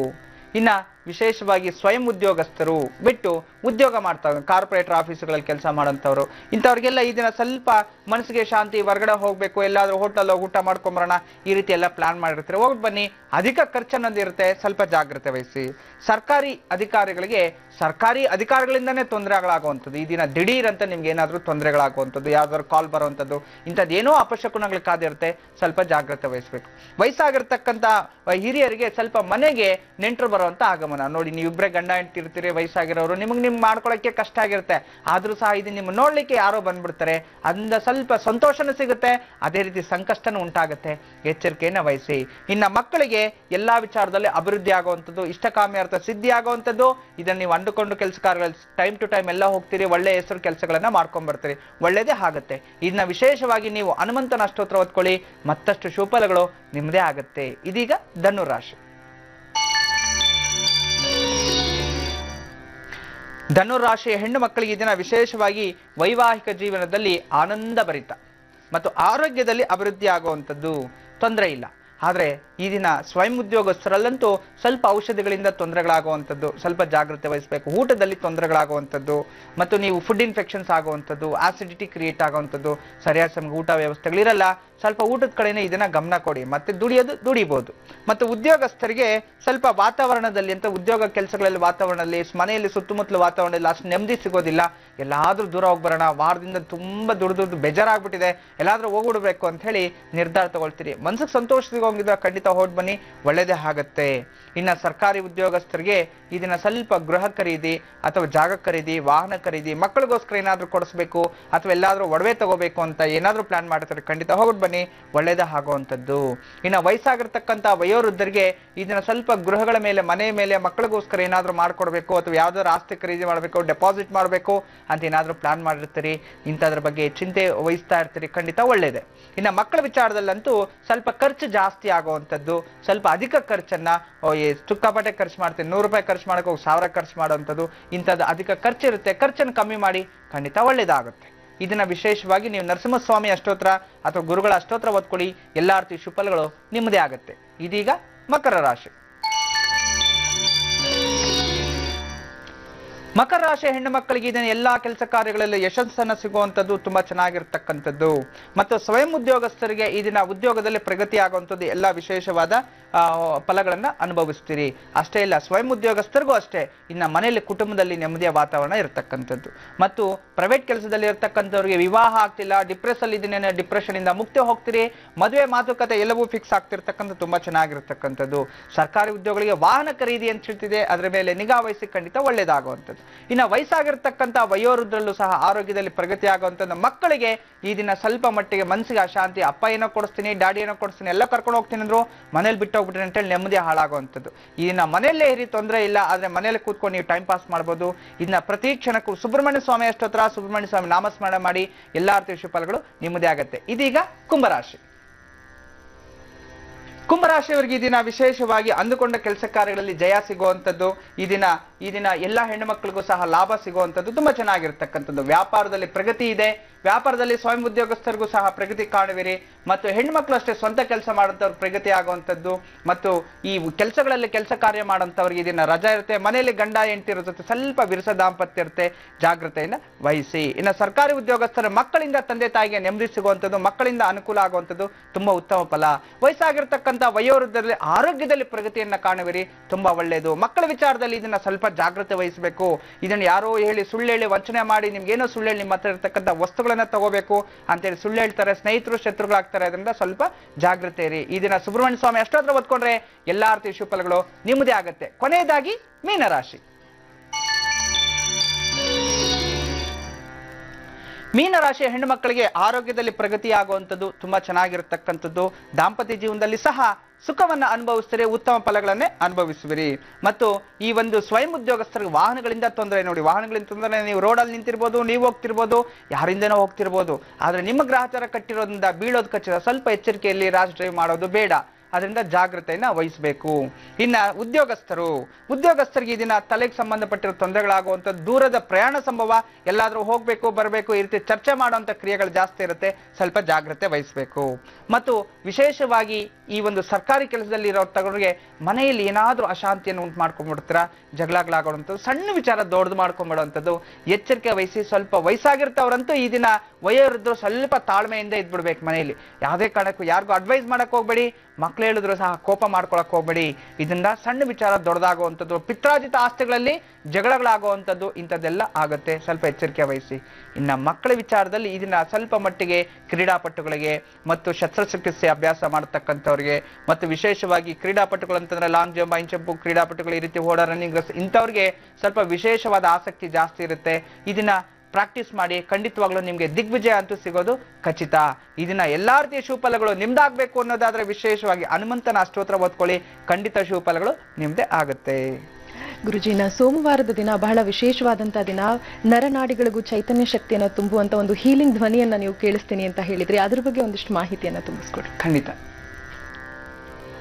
ಇದೇ ದಿನ ನಿಮ್ಗೆ ಸಮಸ್ತ ರೋಗಗಳನ್ನ ನಿವಾರಣೆ ಮಾಡತಕ್ಕಂತಹ ಒಂದು ಮಂತ್ರದ ಸಹಿತವಾಗಿ ನಾವು ತೋರಿಸ್ಕೊಡ್ತೀವಿ, ಕೇಳಲಿಕ್ಕೆ ಅನುಕೂಲ ಆಗೋ ತರ ಮಾಡ್ಕೊಡ್ತೀವಿ. ಅದೇ ಸೋಮವಾರ ಕೂಡ ನಿಮಗೆ ನಿಮ್ಮ ದೇಹದಲ್ಲಿ ಎಂಥ ಒಂದು ರೋಗಗಳಿದ್ರು, ಡಿಪ್ರೆಷನ್ಸ್ ಆಗಿದ್ರು, ಮನೆಯಲ್ಲಿ ಎಂಥ ವಾಸ್ತು ದೋಷ ಇದ್ರು ಸಹ ನಿವಾರಣೆ ಮಾಡತಕ್ಕಂಥ ಒಂದು ಅದ್ಭುತವಾದ ಶಬ್ದ ತರಂಗಗಳಲ್ಲಿ ಉಂಟಾಗುವಂತ ಶಕ್ತಿ ಚೈತನ್ಯವನ್ನ ನಿಮ್ಮ ಮನೆಗೆ ವಾಹನ ಮೂಲಕ ಕಳಿಸ್ತೀವಿ. ಅಂದ್ರೆ ನೀವು ಅದನ್ನ ರೆಕಾರ್ಡ್ ಮಾಡ್ಕೋಬಹುದು, ಕೇಳಬಹುದು. ನಿಮ್ಮ ಸಕಲ ಮನೆಯಲ್ಲಿರ್ತಕ್ಕಂಥ ನೆಗೆಟಿವ್ ಎನರ್ಜಿ ಎಲ್ಲ ದೂರ ಆಗುತ್ತೆ. ಅಂತ ಅದ್ಭುತ ಅವಕಾಶವನ್ನ ತಾವೆಲ್ಲರೂ ಉಪಯೋಗ ಮಾಡ್ಕೋಬೇಕಾಗಿದೆ. ಬೆಳಗಾಂನಿಂದ ಶಿವಾನಂದ ಅವರು ಕರೆ ಮಾಡಿದ್ದಾರೆ, ಲೈನಲ್ಲಿದ್ದಾರೆ, ಬನ್ನಿ ಮಾತಾಡ್ಸೋಣ. ಹಲೋ. ಹಲೋ, ನಮಸ್ತೆ ಮೇಡಮ್. ನಮಸ್ತೆ ಶಿವಾನಂದ ಅವರೇ, ಹೇಳಿ, ಯಾರ ಬಗ್ಗೆ ಕೇಳಬೇಕಿತ್ತು ಸರ್? ನಮ್ಮ ಬಗ್ಗೆ ಕೇಳಬೇಕಿತ್ತು ಮೇಡಮ್. ಜನ್ಮ ದಿನಾಂಕ ತಿಳಿಸಿ. ಜನ್ಮ ದಿನಾಂಕ ಅಷ್ಟೊಂದು ನೆನಪಿಲ್ಲ ಮೇಡಮ್. ನಿಮ್ಗೆ ಮದ್ವೆ ಆಗಿದೆಯಾ? Okay madam. ಸರಿ, ಮದ್ವೆ ಆದಂತ ದಿನಾಂಕ ಹಾಗೂ ಮುಹೂರ್ತದ ಸಮಯವನ್ನ ತಿಳಿಸ್ಕೊಡಿ ಸರ್. ದಿನಾಂಕ ಅದು ಕೂಡ ನೆನಪಿಲ್ಲ ಮೇಡಮ್. ಪರವಾಗಿಲ್ಲ, ಗುರುಜಿಯವರಿದ್ದಾರೆ ಶಿವಾನಂದ ಅವರೇ, ಮಾತಾಡಿ, ನಿಮ್ಮ ಪ್ರಶ್ನೆ ಕೇಳಿ. Okay madam. ನಮಸ್ತೆ ಶಿವಾನಂದ ಅವರಿಗೆ. ನಮಸ್ತೆ ಗುರುಜಿ. ಗುರುಜಿ, ತಮ್ಮ ಹತ್ರ ಸ್ವಲ್ಪ ನಾವು ಪರ್ಸನಲ್ ಆಗಿ ಮಾತಾಡ್ಬೇಕಿತ್ತು. ತಮ್ಮ ಪರ್ಸನಲ್ ನಂಬರ್ ಕೊಟ್ಟಿದ್ರೆ ಒಳ್ಳೇದಾಯ್ತು. ಪರ್ಸನಲ್ ನಂಬರಾ? ನೀವು ಇಂಟರ್ನೆಟ್ ಅಲ್ಲಿ ಚೆಕ್ ಮಾಡಿ, ಪರ್ಸನಲ್ ನಂಬರ್ ಸಿಗುತ್ತೆ ಇಂಟರ್ನೆಟ್ ಅಲ್ಲಿ ಗೂಗಲ್ ಮಾಡಿ, ನೀವು ದೇವಿಶ್ರೀ ಗುರುಜಿ ಅಂತ ಹೊಡೆದ್ರೆ ನಮ್ಮ ಆಸ್ಥಾನ, ಸಂಸ್ಥಾನ ಎಲ್ಲವೂ ಸಿಗುತ್ತೆ. ಓಕೆ ಗುರುಜಿ, ಓಕೆ. ಸರಿ, ಒಳ್ಳೇದಾಗ್ಲಿ, ನಮಸ್ತೆ. ಈಗ ಒಂದು ಪತ್ರವನ್ನ ನೋಡೋ ಸಮಯ ಆಗಿದೆ. ಸಾಕಷ್ಟು ಪತ್ರಗಳು ಹರಿದು ಬರ್ತಾ ಇದೆ. ಪತ್ರಗಳನ್ನ ನೋಡೋಣ, ಯಾರು ಎಲ್ಲಿಂದ ಪತ್ರವನ್ನ ಬರೆದಿದ್ದಾರೆ ಅಂತ ತಿಳ್ಕೊಳ್ಳೋ ಸಮಯ. ಗುರುಜಿ, ಈ ಒಂದು ಪತ್ರ ಆನೇಕಲ್ಲಿಂದ ಪತ್ರವನ್ನ ಬರೆದಿದ್ದಾರೆ. 20 ವರ್ಷದಿಂದ ಖಾಸಗಿ ಕಂಪನಿಯೊಂದರಲ್ಲಿ ಬಟ್ಟೆ ತಯಾರಿಸುವಂತಹ ಒಂದು ಕಾರ್ಖಾನೆಯಲ್ಲಿ ಕೆಲಸ ಮಾಡ್ತಿದ್ದೀನಿ ಅಂತ ಹೇಳ್ತಿದ್ದಾರೆ. ಆರ್ಥಿಕವಾಗಿ ತುಂಬಾನೇ ಹಿಂದುಳಿದಿದ್ದೀನಿ. ಸ್ವಂತ ಊರಂದ್ರೆ ಇಳಕಲ್ಲಲ್ಲಿ ಒಂದು ಸೈಟ್ ತಗೊಂಡಿದ್ದೀನಿ. 4 ವರ್ಷ ಆದ್ರೂ ಈ ತನಕ ಮನೆಯನ್ನ ಕಟ್ಟಲು ಆಗ್ತಾ ಇಲ್ಲ. ದಯವಿಟ್ಟು ಒಂದು ಪರಿಹಾರ ಸೂಚಿಸಿ ಅಂತ ಹೇಳ್ತಿದ್ದಾರೆ. ಬಸವರಾಜ್ ಅವರ ಜನ್ಮ ದಿನಾಂಕ ಸೂಚಿಸಿದ್ದಾರೆ 24/10/69 ಇಸವಿ, ಅನುರಾಧ ನಕ್ಷತ್ರ, ವೃಶ್ಚಿಕ ರಾಶಿ, ಸಮಯ ಬೆಳಗ್ಗೆ 8:30 ಅಂತ ಹೇಳಿದ್ದಾರೆ. ಸಮಯ ಬೆಳಗ್ಗೆ 8:30.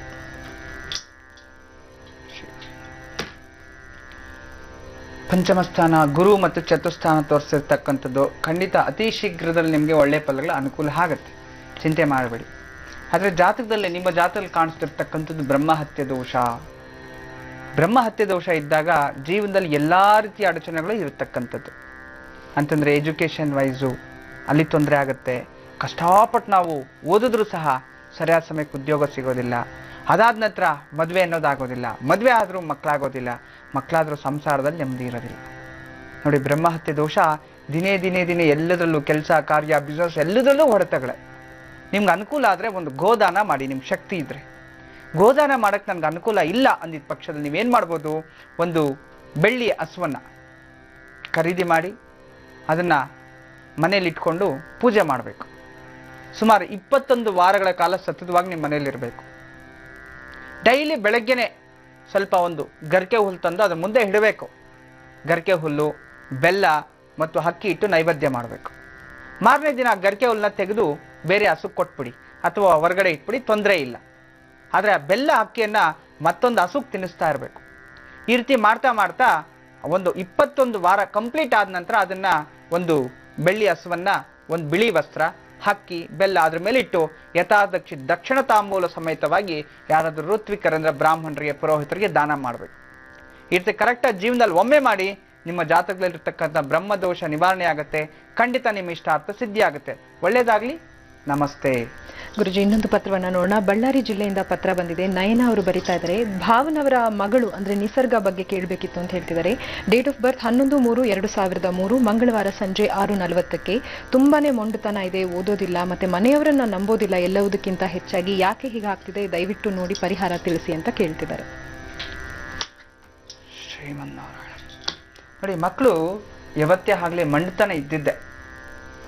ಆದರೆ ಹುಟ್ಟಬೇಕಾದ್ರೆ ಮಕ್ಕಳಿಗೆ ಚೌಡಿ ಗ್ರಹ, ಚಂಡಿ ಜಾಸ್ತಿ ಅಂತ ಹೇಳ್ತೀವಿ. ಅದ್ರ ಜಾತಕವನ್ನು ನೋಡಬೇಕು. ಆ ಜಾತಕದಲ್ಲಿ ಏನಾಗುತ್ತೆ, ಸಣ್ಣ ವಯಸ್ಸದಿಂದನೇ ಅವ್ರಿಗೆ ಹಠತನ ಜಾಸ್ತಿ ಇರ್ತಕ್ಕಂಥದ್ದು. ಬಾಲಾರಿಷ್ಟ ಯೋಗಗಳಿರ್ತಕ್ಕಂಥವ್ರಿಗೆ, ಅಂತಂದ್ರೆ ಲಗ್ನದಲ್ಲಿ ಶನಿ ಇರ್ತಕ್ಕಂಥವ್ರಿಗೆ, ಜೊತೆ ಲಗ್ನದಲ್ಲಿ ಈ ಕುಜ ಕೂತಿದ್ರೆ ಇಂಥವರೆಲ್ಲ ಹಠ ಸ್ವಭಾವ ಜಾಸ್ತಿ ಇರುತ್ತೆ. ಅವ್ರ ದಶಾಭುಕ್ತಿಗಳು ಚೇಂಜ್ ಆಗಿದ ತಕ್ಷಣ ಎಲ್ಲವೂ ಸರಿ ಹೋಗುತ್ತೆ. ಆದರೆ ಈ ಮಗುಗೆ ಬಾಲಾರಿಷ್ಟ ಯೋಗ ಇತ್ತು, ಅಲ್ಲಿ ಸ್ವಲ್ಪ ಹಠ ಆಯಿತು. ಅದಾದ ನಂತರ ನೀವು ಮಾಡ್ತಿರ್ತಕ್ಕಂಥ ಆ ಮಗುನ ಅದೇ ರೀತಿ ಬೆಳೆಸ್ತಿದ್ರಿ. ಆದರೆ ಈ ಚಂಡಿ ಮತ್ತು ಹಠವನ್ನು ಕಮ್ಮಿ ಮಾಡಲಿಕ್ಕೆ ನೀವು ಮಾಡಬೇಕಾದ್ರೆ ಶನಿವಾರ, ಪ್ರತಿ ಶನಿವಾರ ಹನುಮಂತ ದೇವಸ್ಥಾನಕ್ಕೆ ಕರ್ಕೊಂಡೋಗಿ ತುಳಸಿ ತೀರ್ಥವನ್ನು ಕೊಡಿಸಿ ಅಲ್ಲಿ ಒಂದು 21 ಪ್ರದಕ್ಷಿಣೆಯನ್ನು ಹಾಕಿಸಿ ಯಥಾಶಕ್ತಿ ಮಗು ಕೈಯಿನಿಂದ ಉದ್ದಿನ ಕಾಳನ್ನು ದಾನ ಮಾಡಬೇಕು. ಈ ರೀತಿ ಮಾಡಿಸಿ ಖಂಡಿತವಾಗ್ಲೂ ಆ ಮಗು ಹಠ ಕಮ್ಮಿ ಮಾಡುತ್ತೆ. ಜೀವನದಲ್ಲಿ ಎಜುಕೇಶನ್ ಚೆನ್ನಾಗಾಗತ್ತೆ. ಒಳ್ಳೆಯದಾಗಲಿ. ನಮಸ್ತೆ. ತಮ್ಮೆಲ್ಲರಿಗೂ ಕನಸುಗಳಲ್ಲಿ ಸರ್ಪಗಳು ಬಂದ್ರೆ ಅದೇನನ್ನ ಸೂಚಿಸುತ್ತೆ ಅನ್ನೋದನ್ನ ಗುರುಜಿ ಅವರೀಗ ತಿಳಿಸ್ಕೊಡ್ತಿದ್ದಾರೆ. ಗುರುಜಿ, ಸರ್ಪಗಳು ಎಷ್ಟು ವಿಧ, ಯಾವ ರೀತಿ ಇರುತ್ತೆ, ಹೇಗಿರುತ್ತೆ, ಸಾಕಷ್ಟು ನಾವು ನೋಡಿದ್ವಿ.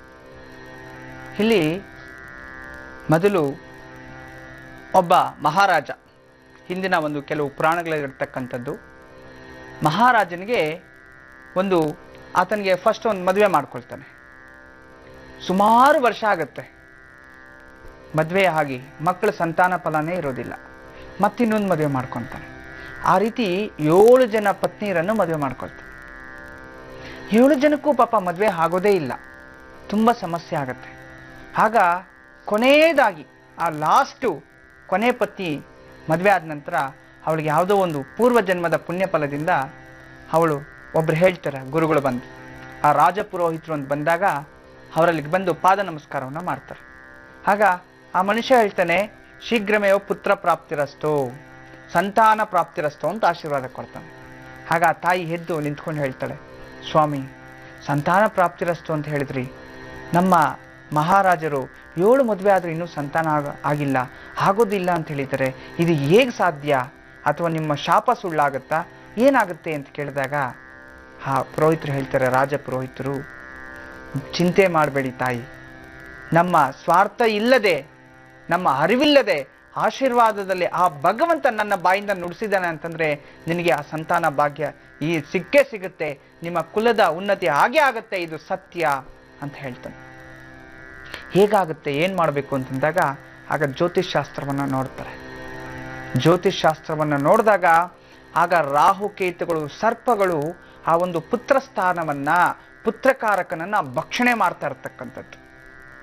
ಅದನ್ನ ನೋಡಿ ಆಗ ಹೇಳ್ತಾರೆ, ನೀನು 64 ದಿನಗಳ ಕಾಲ ಸರ್ಪ ಸೂಕ್ತವನ್ನ ಕೇಳು, ಇಲ್ಲ ಅಂದಿದ್ದ ಪಕ್ಷದಲ್ಲಿ ನೀನು ಸರ್ಪ ಆರಾಧನೆ ಮಾಡು, ನಾಗ ಆರಾಧನೆ ಮಾಡು, ಖಂಡಿತವಾಗ್ಲೂ ನಿಶ್ಚಯವಾಗಿ ನಿನಗೆ ಸಂತಾನ ಪ್ರಾಪ್ತಿ ಆಗುತ್ತೆ ಅಂತ ಹೇಳ್ತಾರೆ. ಆಗ ಆ ಮಗುಗೆ ಆ ಒಂದು ರಾಜ ಪತ್ನಿ ಆಗಿರ್ತಕ್ಕಂಥವಳು ಆ ರೀತಿ ಒಂದು ವ್ರತವನ್ನ ಮಾಡ್ತಾರೆ. ವ್ರತವನ್ನ ಮಾಡಿದ ನಂತರ ಒಂದು ತುಂಬಾ ಶ್ರದ್ಧೆ ಭಕ್ತಿಯಿಂದ ಅಂಟು ಮುಟ್ಟು ಸೋಕದೆ, ಯಾವುದೇ ಒಂದು ಯಾರ ಜೊತೆ ಮಾತಾಡದೆ, ಯಾರನ್ನೆರಳೂ ಬೀಳಿಸ್ಕೊಳ್ದೆ, ಮೈ ಮೇಲೆ ಭಕ್ತಿ ಶ್ರದ್ಧೆಯಿಂದ ಅದೇ ಆಶ್ರಮದಲ್ಲಿ ಕೂತ್ಕೊಂಡು ಜಪವನ್ನ ಮಾಡಿ ಪೂಜೆ ಮುಗಿಸ್ಕೊಂಡು ಹೋಗ್ತಾಳೆ ಮನೆಗೆ. ಮನೆಗೆ ಹೋದ 2 ತಿಂಗಳಲ್ಲಿ ಸರ್ಪ ದರ್ಶನ ಆಗತ್ತೆ ಅವಳ ಕನಸಲ್ಲಿ. ಆ ಸರ್ಪ ಕಂಡಿದ ತಕ್ಷಣ ಅವಳ ದೋಷವೇ ನಿವಾರಣೆ ಆಯಿತು, ಸರ್ಪದೋಷ. ಆಗ ಅವಳ ಒಂದು ಕನಸಿನಲ್ಲಿ ಸರ್ಪ ಕಾಣಿಸಿದ್ರಿಂದ ನೋಡಿ ಅವಳು ಮಾಡಿದ ಪೂಜಾ ಫಲಿಂದ 7 ಜನಕ್ಕೂ ಮಕ್ಕಳಾಗತ್ತೆ. ಮತ್ತೆ ಎಂತ ಅದ್ಭುತವಾದ ಒಂದು, ಅಂದ್ರೆ ಎಷ್ಟೋ ಜನ ತಿಳ್ಕೊಂಡಿದ್ದಾರೆ ಸರ್ಪ ದರ್ಶನವಾದ್ರೆ ತುಂಬಾ ತೊಂದರೆ ಆಗತ್ತೆ ಅಂತ. ಎಲ್ಲೋ ಹೋಗ್ತಿರ್ತೀರ ದಾರಿಯಲ್ಲಿ, ಯಾವುದೋ ಸರ್ಪ ಅಡ್ಡ ಬಂದ್ಬಿಡುತ್ತೆ. ಸರ್ಪ ಅಡ್ಡ ಬಂದಿದ ತಕ್ಷಣ ನೀವು ಹೋಗ್ತೀರಿ, ಗುರುಗಳೇ ನಾನು ಹೋಗ್ತಾ ಇದ್ದೆ, ನಂಗೆ ಸರ್ಪ ಕಾಣಿಸ್ಬಿಡ್ತು, ಹೋದೆ, ನನ್ಗೇನು ಕೆಲಸನೇ ಆಗಿಲ್ಲ ಅಲ್ಲಿ ಅಂತ. ಖಂಡಿತವಾಗ್ಲೂ ಕೆಲಸ ಆಗಿಲ್ಲ ಅಂತಲ್ಲ, ಆ ಸರ್ಪ ಅಡ್ಡ ಬಂದಿರೋದು ಮುನ್ಸೂಚನೆ ನಿನ್ಗೆ, ಅದರಿಂದ ತೊಂದರೆ ಆಗುತ್ತೆ, ಜಾಗೃತೆ ಇರೋ ಅಂತ. ಅದಕ್ಕೆ ನಿನ್ ಕೆಲಸ ಅಲ್ಲಾಗಿಲ್ಲ, ಮತ್ತೆ ನೀನ್ ಬಂದು ಎಚ್ಚೆತ್ಕೊಂಡಿದ್ಯಾ. ಅಲ್ಲಿ ಸರ್ಪ ಅಡ್ಡ ಬಂದು ನೀನು ಒತ್ತಡವಾಗಿ ಅದೇ ಕೆಲಸ ಮಾಡಿದ್ರೆ ಮತ್ತೇನಾಗತ್ತೆ, ಅದರಿಂದ ವಿನಾಶ ಆಗುವಂಥದ್ದು, ಅಂದ್ರೆ ತೊಂದರೆ ಆಗತ್ತೆ ಅಂತ. ನೋಡಿ ಸರ್ಪದರ್ಶನ, ಈ ಸರ್ಪದರ್ಶನದಿಂದ ಯೋವೈ ಸರ್ಪದರ್ಶನ ಅಂತ ಯಾವುದೇ ದಿನ ಆಗ್ಲಿ, ಏತಕ್ಕೋಸ್ಕರ ಆಗ್ಲಿ ಸರ್ಪದರ್ಶನ ಆಗೋದ್ರಿಂದ ಶುಭ ಫಲನೇ ಆಗತ್ತೆ, ಒಳ್ಳೇದೇ ಆಗತ್ತೆ. ಆದ್ರೆ ಆ ಸರ್ಪಗಳು ಯಾವ ಸಮಯದಲ್ಲಿ ಇದ್ದಾಗ ನಾವು ದರ್ಶನ ಮಾಡಬೇಕು ಅನ್ನೋದು ಮಾಡಬಾರ್ದು. ಯಾವ ಸಮಯದಲ್ಲಿ ಮಾಡಬೇಕು, ಯಾವ ಸಮಯದಲ್ಲಿ ಮಾಡಬಾರ್ದು ಅನ್ನೋದಿರುತ್ತೆ. ತಾನಾಗ್ತಾ ನಮ್ಗೆ ಕಣ್ಣಿಗೆ ಗೋಚರ ಆದಾಗ ಅದು ಯಾವುದೂ ದೋಷ ಇಲ್ಲ. ನಾವು ಬೇಕು ಅಂತಾನೆ ನೋಡಕ್ ಹೋದಾಗ ಅದು ತೊಂದರೆ ಆಗುವಂಥದ್ದು. ಎಷ್ಟೋ ಜನ ಸರ್ಪಗಳು ನೋಡಿಲ್ಲ, ಯಾವುದೋ ಝೂಗ್ ಹೋಗ್ತೀರಿ, ಮತ್ತೊಂದು ಜಾಗದಲ್ಲಿ ಹೋಗ್ತೀರಿ, ಅಲ್ಲಿ ಬಂಧನದಲ್ಲಿ ಇಟ್ಟಿರ್ತಾರ ಸರ್ಪ, ಖಂಡಿತ ಅದ್ ನೋಡ್ಬೇಡಿ, ಅದು ಪಾಪನೇ, ಅದ್ ನೋಡ್ಬಾರ್ದು ನೀವು. ಆದ್ರೆ ತಾನೆಲ್ಲೋ ಊಟ ತಿಂತಿರೋದು, ಮೇಯ್ತಿರ್ತಕ್ಕಂಥದ್ದು ಏನಾದ್ರೂ ನೋಡಿದ್ರೆ ಖಂಡಿತ ಒಳ್ಳೇದು. ಇನ್ನೊಂದು ಗೊತ್ತಾ, ಕನಸಲ್ಲಿ ಗರ್ಭಿಣಿಯರಿಗೆ 5 ತಿಂಗಳ ಮೇಲ್ಪಟ್ಟು ಗರ್ಭಿಣಿ ಸ್ತ್ರೀಯರಿಗೆ ಸರ್ಪ ಕಾಣಿಸ್ತಂದ್ರೆ ಗಂಡ ಮಗು ಆಗತ್ತೆ. ಮತ್ತು 4 ತಿಂಗಳ ಒಳಗಡೆ ಏನಾದ್ರೂ ಸರ್ಪ ಕಾಣಿಸಿದ್ರೆ ನೀನು ಎಚ್ಚರಿಕೆ ಇರೋ, ನಿಂಗೆ ಅಬಾಷನ್ಸ್ ಆಗೋ ಚಾನ್ಸಸ್ ಇದೆ ಅಂತ ಅರ್ಥ. ಆಗ್ಲೇನೆ ಅವ್ರು ಹೋಗಿ ಎಚ್ಚೆತ್ಕೊಂಡ್ಬಿಟ್ರೆ ಅಬಾಷನ್ಸ್ ಆಗೋದು, ಇಲ್ಲ ಅಂತಂದ್ರೆ ಆ ಭ್ರೂಣ ಹೋಗುತ್ತೆ, ನಿಂತ್ಕೊಳ್ಳೋದಿಲ್ಲ. ನೋಡಿದ್ರ ಈ ರೀತಿ ಇರ್ತಕ್ಕಂಥದ್ದು. ಇನ್ನ ಸರ್ಪ ಕನ್ಸಲ್ ಬಂದು ಓಡಾಡ್ಸ್ಕೊಂಡ್ ಬರುತ್ತೆ, ಎಲ್ಲೋದ್ರೂ ಬಿಡೋದೇ ಇಲ್ಲ, ಓಡಿಸ್ಕೊಂಡ್ ಬರ್ತಾ ಇರುತ್ತೆ. ಅಂತಂದ್ರೆ ನಿನ್ಗೆ ರಾಜಯೋಗ ನಿನ್ ಹಿಂದೆ ಬರ್ತಿದೆ, ಆದ್ರೆ ನೀನ್ ಬಿಟ್ಟು ಓಡೋಗ್ತಿದ್ಯಾ ಅಂತ ಅರ್ಥ. ಅದೇ ಸರ್ಪ ಬಂದು ನೀನ್ ಕಚ್ಚಿತು ಅಂತಂದ್ರೆ ಮಾರನೇ ದಿನ ರಾಜಯೋಗ, ಅದು ರಕ್ತ ಬರ್ಬೇಕಲ್ಲಿ. ಮತ್ತೆ ಕನಸಿನಲ್ಲಿ ಸರ್ಪ ಕಚ್ಚಿ ನೀನ್ ಸತ್ತಿದ್ಯಾ ಅಂತಂದ್ರೆ ನಿನ್ಗೆ ಪುನರ್ಜನ್ಮ ಪ್ರಾಪ್ತಿ ಆಗ್ತಿದೆ, ನಿನ್ನ ಸಕಲ ದಾರಿದ್ರ್ಯವೂ ಹೋಯ್ತು ಅಂತ ಅರ್ಥ. ಮತ್ತೆ ಇನ್ ಕೆಲವ್ರಿಗೆ ಮನೆ ತುಂಬಾ ಸರ್ಪಗಳೇ ಇರುತ್ತೆ, ಎಲ್ಲಿ ನೋಡಿದ್ರು ಸರ್ಪಗಳೇ, ಭಯ ರಾತ್ರಿ ಎಲ್ಲ ನಡಿಗೆ ಬೆಳಗ್ಗೆ ಎದ್ದು ಜ್ವರ ಬರ್ತಿರುತ್ತೆ. ಅಯ್ಯೋ ರಾತ್ರಿ ಸಿಕ್ಕಾಪಟ್ಟೆ ಕಾಳಿಂಗು ಸರ್ಪಗಳು, ಅದು ಇದು ನೋಡಿದೆ, ಎಲ್ಲಿ ನೋಡಿದ್ರು ಸರ್ಪಗಳೇ ಅಂತ. ಅಂದ್ರೆ ಸರ್ಪಗಳು ಕಣ್ಣಿಗೆ ಕಾಣಿಸೋದು ಶುಭ ಸಂಕೇತ, ಶುಭನೇ ಆಗತ್ತೆ. ಅದೇ ಸರ್ಪ ಪೂಜೆ ಅದು ಇದು ಮಾಡ್ತೀರಾ, ಈಗ ಆಶ್ಲೇಷ ಬಲಿ ಪೂಜೆ ಅಥವಾ ಸರ್ಪ ಸಂಸ್ಕಾರ, ಮತ್ತೊಂದು ಈ ರೀತಿ ಯಾವುದೋ ಒಂದು ಶುಭ ಕೆಲಸಗಳನ್ನ ನೀವು ಮಾಡ್ಕೊಂಡ್ ಬಂದಿರ್ತೀರಿ, ಸಂಸ್ಕಾರವನ್ನ, ಭಗವಂತನ ಪೂಜೆ. ರಾತ್ರಿ ಕನ್ಸಲ್ ಬಂದು ಸರ್ಪ ಏನಾದ್ರೂ ತಲೆ ಮೇಲೆ ನಿಂತ್ಕೊಂಡಿದೆ ಅಂತಂದ್ರೆ, ಅದು ಕಚ್ಚಿದೆ ಅಂತಂದ್ರೆ ನಿನ್ನ ಸರ್ಪದೋಷವನ್ನು ಎಲ್ಲ ನಾನು ವಾಪಸ್ ತಗೊಂಡಿದ್ದೀನಿ ಅಂತ ಅರ್ಥ. ಇದರಲ್ಲೂ ಮತ್ತೊಂದು ಅರ್ಥ ಇದೆ. ಮತ್ತೆ ಇನ್ನು ಕೆಲವರಿಗೆ ಯಾರೋ ಕೂತಿರ್ತಾರೆ ಒಂದ್ ಜಾಗದಲ್ಲಿ, ಆ ಸರ್ಪ ಬಂದು ನಿಮ್ಮ ಕನ್ಸಲ್ ಮಾತಾಡೋ ತರ, ಏನೋ ಹೇಳೋ ತರ, ಆರತಿ ಮಾಡಿದ್ರು ಮತ್ತಷ್ಟು ಒಳ್ಳೆಯದು.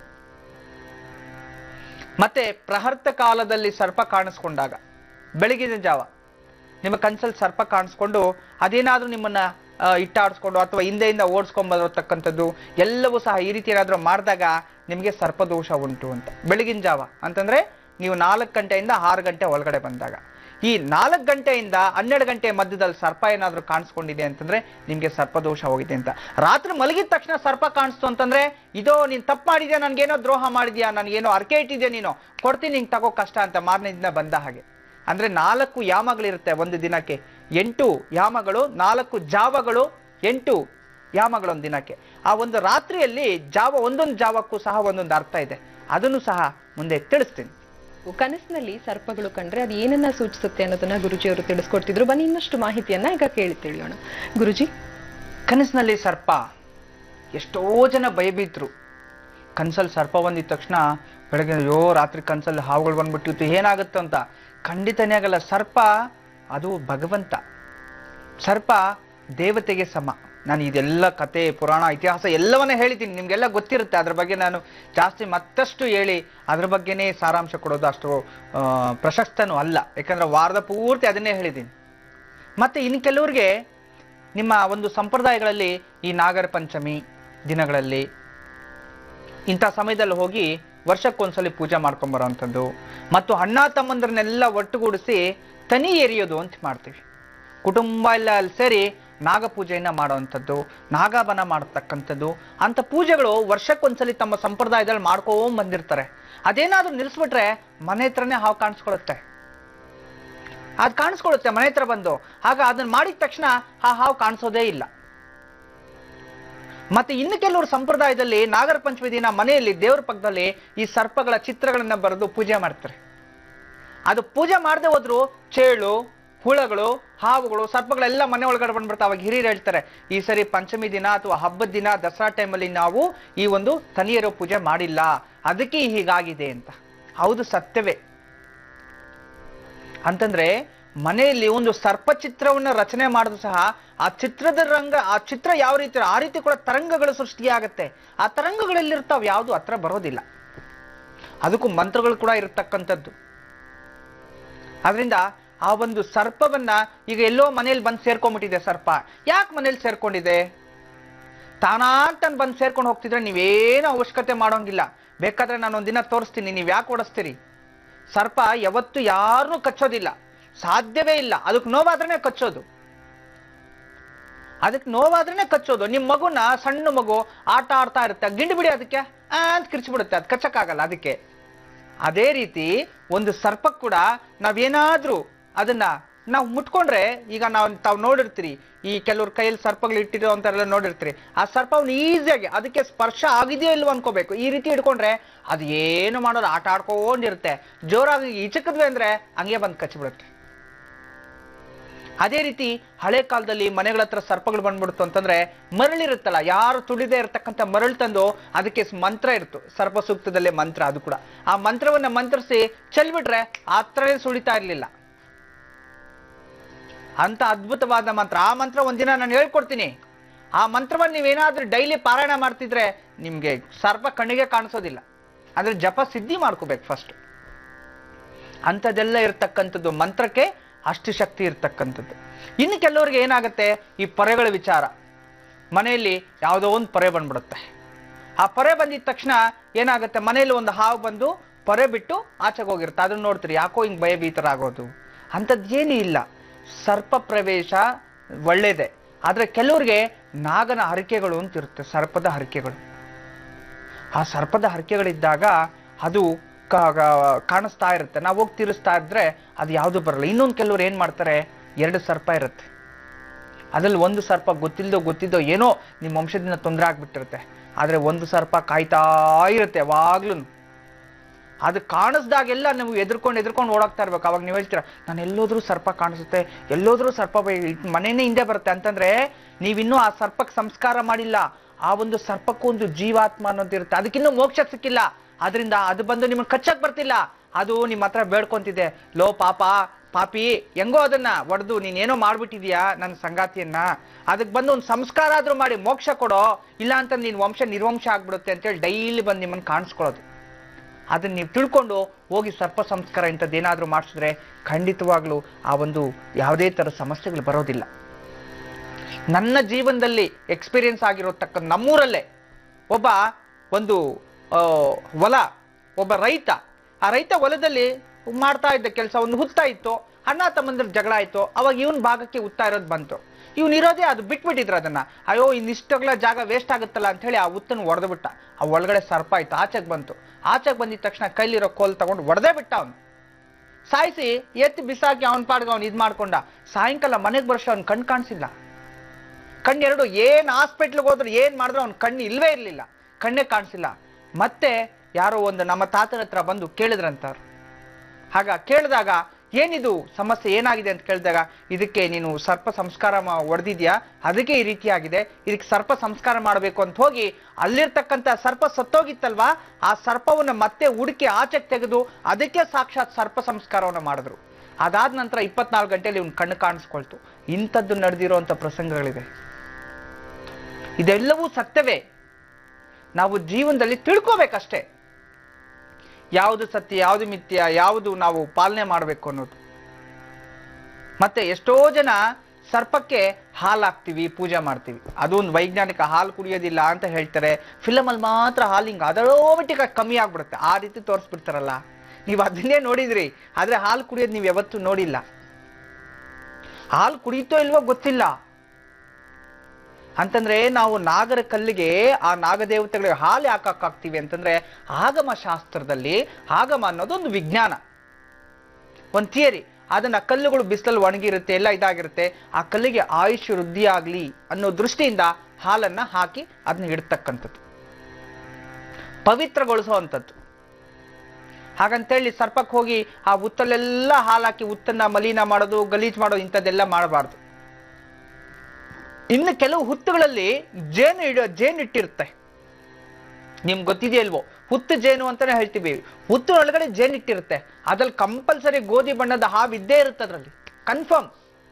ಅದೇನ್ ಮಾಡುತ್ತೆ ಗೊತ್ತಾ, ಆ ಹುತ್ತೊಳಗಡೆ ಜೇನನ್ನು ಕುಡಿತಾ ಆರಾಮಾಗಿ ಅಲ್ಲೇ ಇರುತ್ತೆ. ಆಚೆಗೆ ಹೋಗಿ ಬರುತ್ತೆ, ಒಳಗಡೆ ಬಂದು ಸೇರ್ಕೊಳುತ್ತೆ, ಆಚೆಗೆ ಹೋಗಿ ಬರುತ್ತೆ, ಒಳಗಡೆ ಬಂದು ಸೇರ್ಕೊಳುತ್ತೆ. ಒಂದು ಸರ್ಪ 6 ತಿಂಗಳ ಕಾಲ ಊಟ ಬಿಟ್ಟು ಇದ್ದ ಜಾಗದಲ್ಲೇ ಮಲ್ಕೊಂಡಿರುತ್ತೆ. ನಿಮ್ಗೆ ಕಾಳಿಂಗ ಸರ್ಪ ಒಂದು ತನ್ನದೇ ಆದಂತ ಚೌಕಟ್ಟಲ್ಲಿ ಒಳಗಡೆ ಹೋಗಿ ಸೇರ್ಕೊಂಡು ಅದು 2 ಸುತ್ತನಿಗೆ, ಅದು ಎಷ್ಟು ದೊಡ್ಡದಾದ್ರೂ ಆಗಿಲ್ಲ, ಕೇವಲ 2 ಸುತ್ತೆ, ಅದನ್ನ ಸುತ್ಕೊಂಡು 3ನೇ ಸುತ್ತಿಗೆ ಹಿಂಗ್ ಬಂದು ತನ್ನ ಎಡೆಯನ್ನ ಒಳಗಡೆ ಸೇರ್ಕೊಂಡು ಹಿಂಗ್ ಮಲ್ಕೊಂಡ್ಬಿಡುತ್ತೆ. ಹಂಗ್ ಮಲ್ಕೊಂತು ಅಂತಂದ್ರೆ ಮುಗೀತು, 10 ವರ್ಷ ಆದ್ರೂ ಅದು ಎದ್ದೇಳೋದಿಲ್ಲ. ಅದಕ್ಕೆ ಎಚ್ಚರ ಆದಾಗ್ಲೇ ಎದ್ದೇಳೋದು. ಊಟ ತಿಂಡಿ ಏನೂ ಬೇಕಾಗಿಲ್ಲ, ಯೋಗ ನಿದ್ರೆ ಮಾಡ್ತಿರುತ್ತದು. ಯೋಗ ನಿದ್ರೆ ಅಂದ್ರೆ ಹಳೆ ಕಾಲದಲ್ಲಿ ಮನುಷ್ಯರು ಋಷಿಗಳು ಕೂತಿದ್ರಲ್ಲ ತಪಸ್ಸಿಗೆ, 10 ವರ್ಷ, 100 ವರ್ಷ, 200 ವರ್ಷ, ಹಾಗೆ ಅವ್ರು ಊಟ ಬೇಡ, ಏನು ಬೇಡ, ಹಾಗೆ ಅಷ್ಟು ಶಕ್ತಿ ಒಂದು ಸರ್ಪಕ್ಕಿರುತ್ತೆ. ಅದ್ ಬುದ್ಧಿಜೀವಿಗಳಿಗೆ ಗೊತ್ತಿದೆಯೇ ಇಲ್ವೋ, ಅಥವಾ ಅವನ್ನೇನಾದ್ರು ಇಟ್ಕೊಂಡು ಸಾಕಿದ್ರ, ಕಣ್ಣಿಗೆ ಕಾಣಿಸ್ಬಾರ್ದು, ನೋಡ್ಬಾರ್ದು, ಆ ರೀತಿ ಬಂಧಿಸಬಾರ್ದು ಅಂತ ಹೇಳ್ತೀವಿ. ಅವ್ರನ್ನ ಅದು ಎತ್ಕೊಂಡ್ಬಂದು ಒಳಗಡೆ ಇಟ್ಕೊಂಡು ಅದು ಇಂಜೆಕ್ಷನ್ ಮತ್ತೊಂದು ಕೊಡ್ತಿದ್ರೆ ಅದಕ್ಕೆ ಹೊಟ್ಟೆ ಹಸಿದೆ, ಇನ್ನೇನಾಗುತ್ತೆ ಪಾಪ, ಸಾಯಿಸೇ ಬಿಡ್ತಾರೆ ಕೆಲವರು. ಆದ್ರೆ ಒಂದು ಮಾತ್ರ ತಿಳ್ಕೊಳ್ಳಿ, ಸರ್ಪ ಸತ್ಯ ಅಂದ್ರೆ ಸತ್ತೋಗಿರ್ತಕ್ಕಂಥ ಸರ್ಪ ಕನ್ಸಲ್ ಬಂದ್ರೆ ನಿಮ್ಗೆ ಸರ್ಪದೋಷ ಇದೆ ಅಂತ ಅರ್ಥ. ಅಥವಾ ತಾನಾಗ್ತಾನೆ ಬಂದು ಆಶೀರ್ವಾದ ಮಾಡ್ಬಿಟ್ಟು ಹೋಯ್ತು ಅಂದ್ರೆ ಸರ್ಪ ಹೋಯ್ತು ಅಂತ, ಅಂದ್ರೆ ದೋಷ ಹೋಯ್ತು ಅಂತ. ಅದು ನಿಮ್ಮನ್ನ ಓಡಿಸ್ಕೊಂಡು ಬಂದಿದೆ ಅಂತಂದ್ರೆ ಸರ್ಪದೋಷ ಹೋಯ್ತು ಅಂತ ಅರ್ಥ. ಇಂಥದ್ದೆಲ್ಲ. ಆದ್ರೆ ಕನ್ಸಲ್ಲಿ ಸರ್ಪ ಕಾಣಿಸೋದು ಮಾರನೇ ದಿನ ಒಂದು ಸುಬ್ರಹ್ಮಣ್ಯ ಸ್ವಾಮಿಯ ಪೂಜೆ, ಸುಬ್ರಹ್ಮಣ್ಯ ಸ್ವಾಮಿ ಅಷ್ಟೋತ್ರ ಅಥವಾ ಒಂದು ನಾಗ ಪೂಜೆ ಮಾಡೋದು ಮಾತ್ರ ಮರಿಬೇಡಿ. ಯಾಕೆ ಹೇಳಿ, ಅದು ಆಶೀರ್ವಾದ ಬಂದು ಕೊಟ್ಟಿದ್ದೆ, ಕೃತಜ್ಞತೆ ಹೇಳ್ಬೇಕಲ್ಲ ನಾವು. ಕೃತಜ್ಞತೆ ಯಾವ ರೀತಿ ಸಲ್ಸೋದು? ನಾನೇ ನಿಮ್ ಕನ್ಸಲ್ ಬರ್ತೀನಿ, ಮೊನ್ನೆ ಯಾರೋ ಒಂದು ಪತ್ರನ ಬರ್ದಿದ್ರು, ಗುರುಗಳೇ ನಾನು ತುಂಬಾ ಜೀವನದಲ್ಲಿ ಕಷ್ಟ ಇತ್ತು, ನಾನು ನಿಮ್ಮ ಹತ್ರ ಸಂಕಲ್ಪ ಮಾಡ್ತೀನಿ, ನೀವು ಹೇಳಿದಾಗೆ ರಾತ್ರಿ ಕನ್ಸಲ್ಲಿ ಹಿಂಗ್ ಬಂದು ಹಿಂಗ್ ಮಾಡಿ ಅಂತ ಹೇಳಿದ್ರಿ, ನಾನು ಅದ್ ಮಾಡಿ 30 ವರ್ಷದಲ್ಲಿ ನಡೀದೇ ಇರತಕ್ಕಂಥ 3 ದಿನದಲ್ಲಿ ಆಗೋಯ್ತು ಅಂತ ಪತ್ರ ಬರ್ದಿದ್ರು.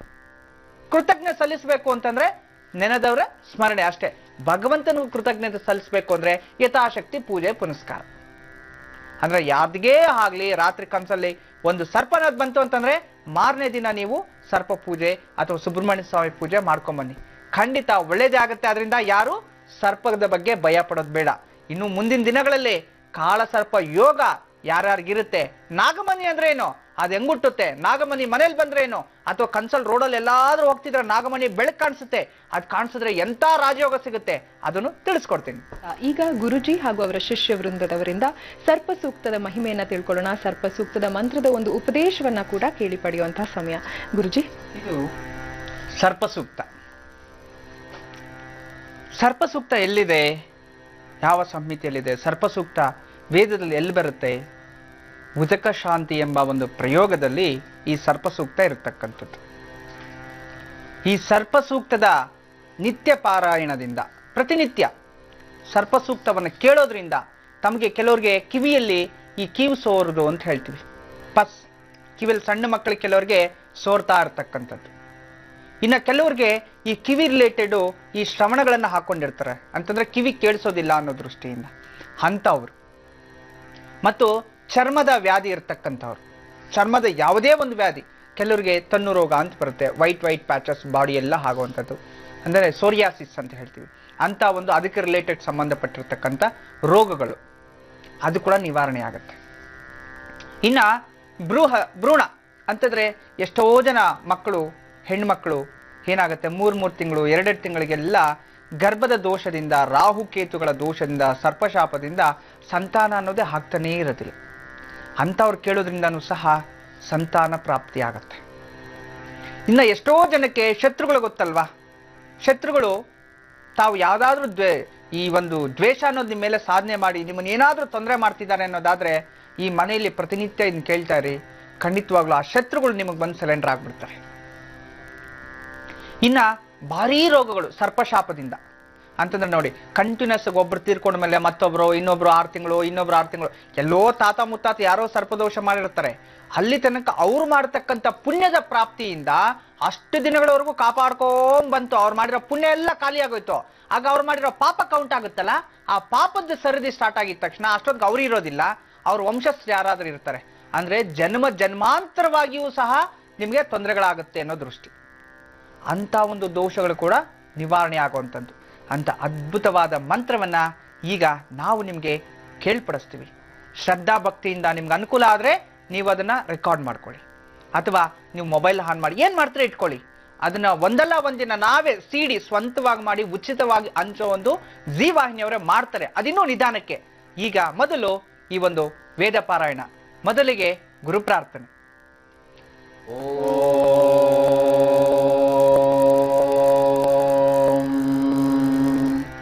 ಶ್ರೀ ಗುರುಭ್ಯೋ ನಮಃ. ಹರಿ ಓಂ.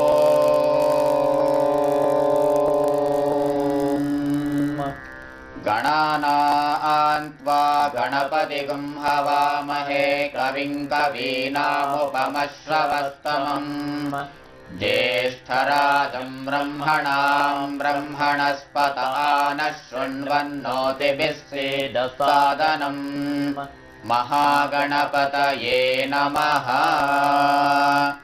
ಓಂ ನಮೋ ಅಸ್ತು ಸರ್ಪೇಭ್ಯೋ ಏಕೇಕ ಪೃಥಿವೀ ಮನೋ ಯೇ ಅಂತರಿಕ್ಷೇ ಯೇ ದಿವಿದೇಭ್ಯಃ ಸರ್ಪೇಭ್ಯೋ ನಮಃ.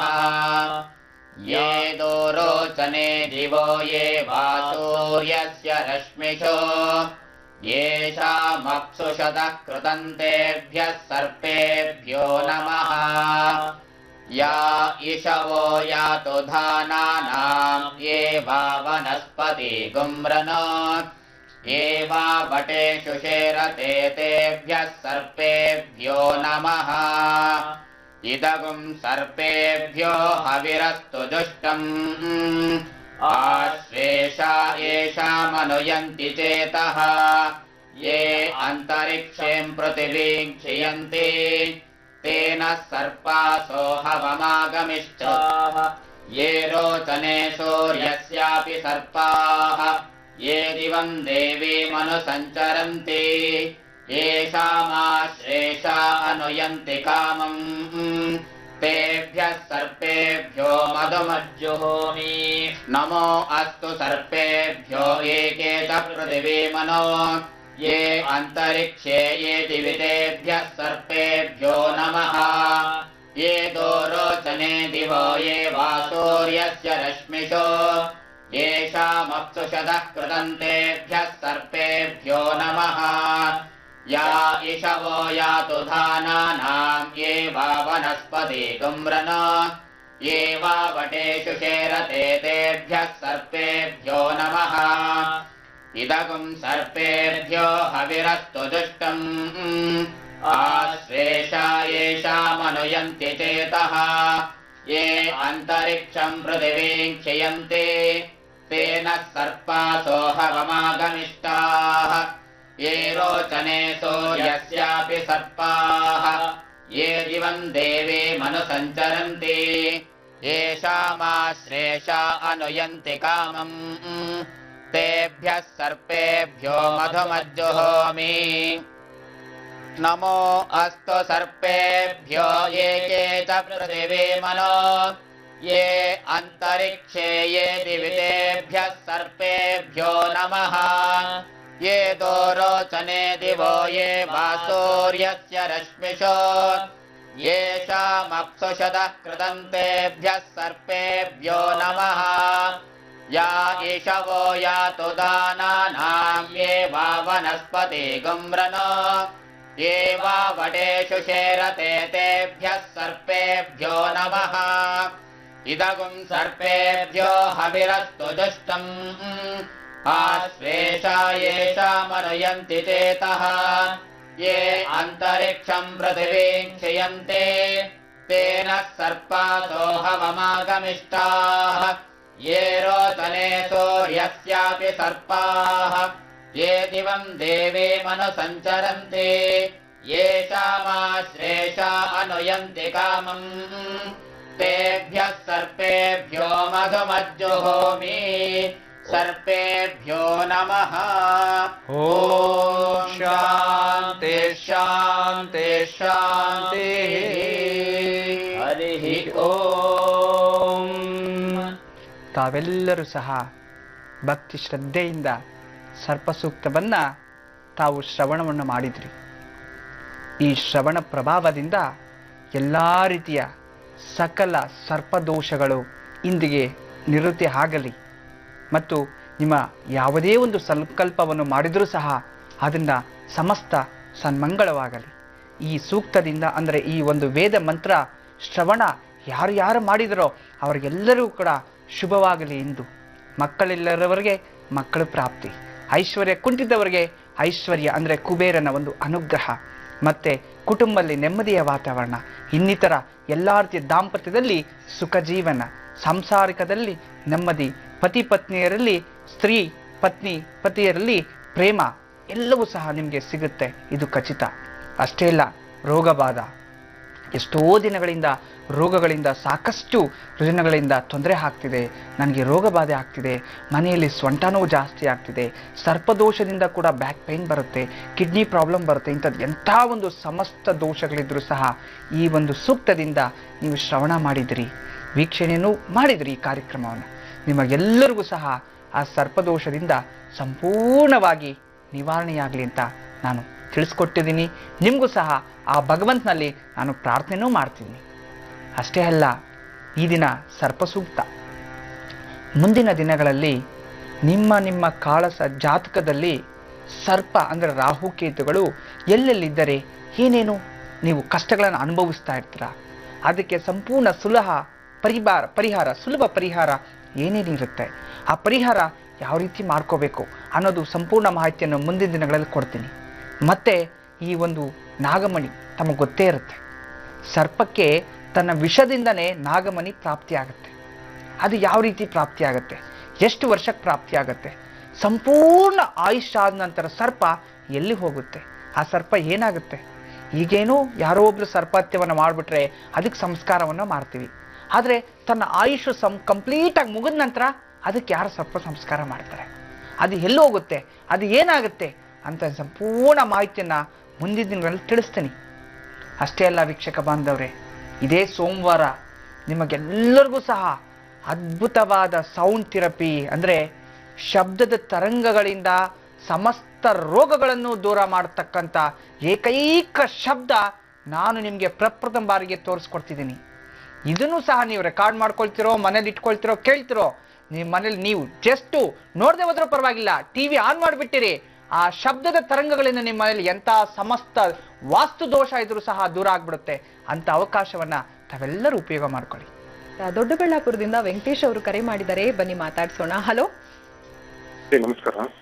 ನಮಸ್ತೆ ವೆಂಕಟೇಶ್ ಅವರೇ, ಹೇಳಿ, ಯಾರ ಬಗ್ಗೆ ಕೇಳಬೇಕಿತ್ತು ಸರ್? ನಮ್ಮ ಬಗ್ಗೆನೆ. ಡೇಟ್ ಆಫ್ ಬರ್ತ್ ತಿಳಿಸಿ. Date of birth 14/12/1986. 14/12/86 ಇಸ್ವಿ. ಸಮಯ ಹೇಳಿ. ಸಮಯ 8:50. 8:50 ಬೆಳಗ್ಗೆನಾ ರಾತ್ರಿನಾ? ರಾತ್ರಿ. ಜನ್ಮ ರಾಶಿ ನಕ್ಷತ್ರದ ಬಗ್ಗೆ ಮಾಹಿತಿ ಇದೆಯಾ? ಗೊತ್ತು. ವೃಷಭ ರಾಶಿ, ರೋಹಿಣಿ ನಕ್ಷತ್ರ. ರೋಹಿಣಿ ನಕ್ಷತ್ರ, ವೃಷಭ ರಾಶಿ ಅಂತ ಹೇಳ್ತಿದ್ದೀರಾ. ಗುರುಜಿ ಅವರಿದ್ದಾರೆ ವೆಂಕಟೇಶ್ ಅವರೇ, ಮಾತಾಡಿ ಪ್ರಶ್ನೆ ಕೇಳಿ. ನಮಸ್ಕಾರ. ನಮಸ್ಕಾರ ಗುರುಜಿ. ರೋಹಿಣಿ ನಕ್ಷತ್ರ, ವೃಷಭ ರಾಶಿ, ಭಾನುವಾರನ ತಾವು ಹುಟ್ಟಿರೋದು?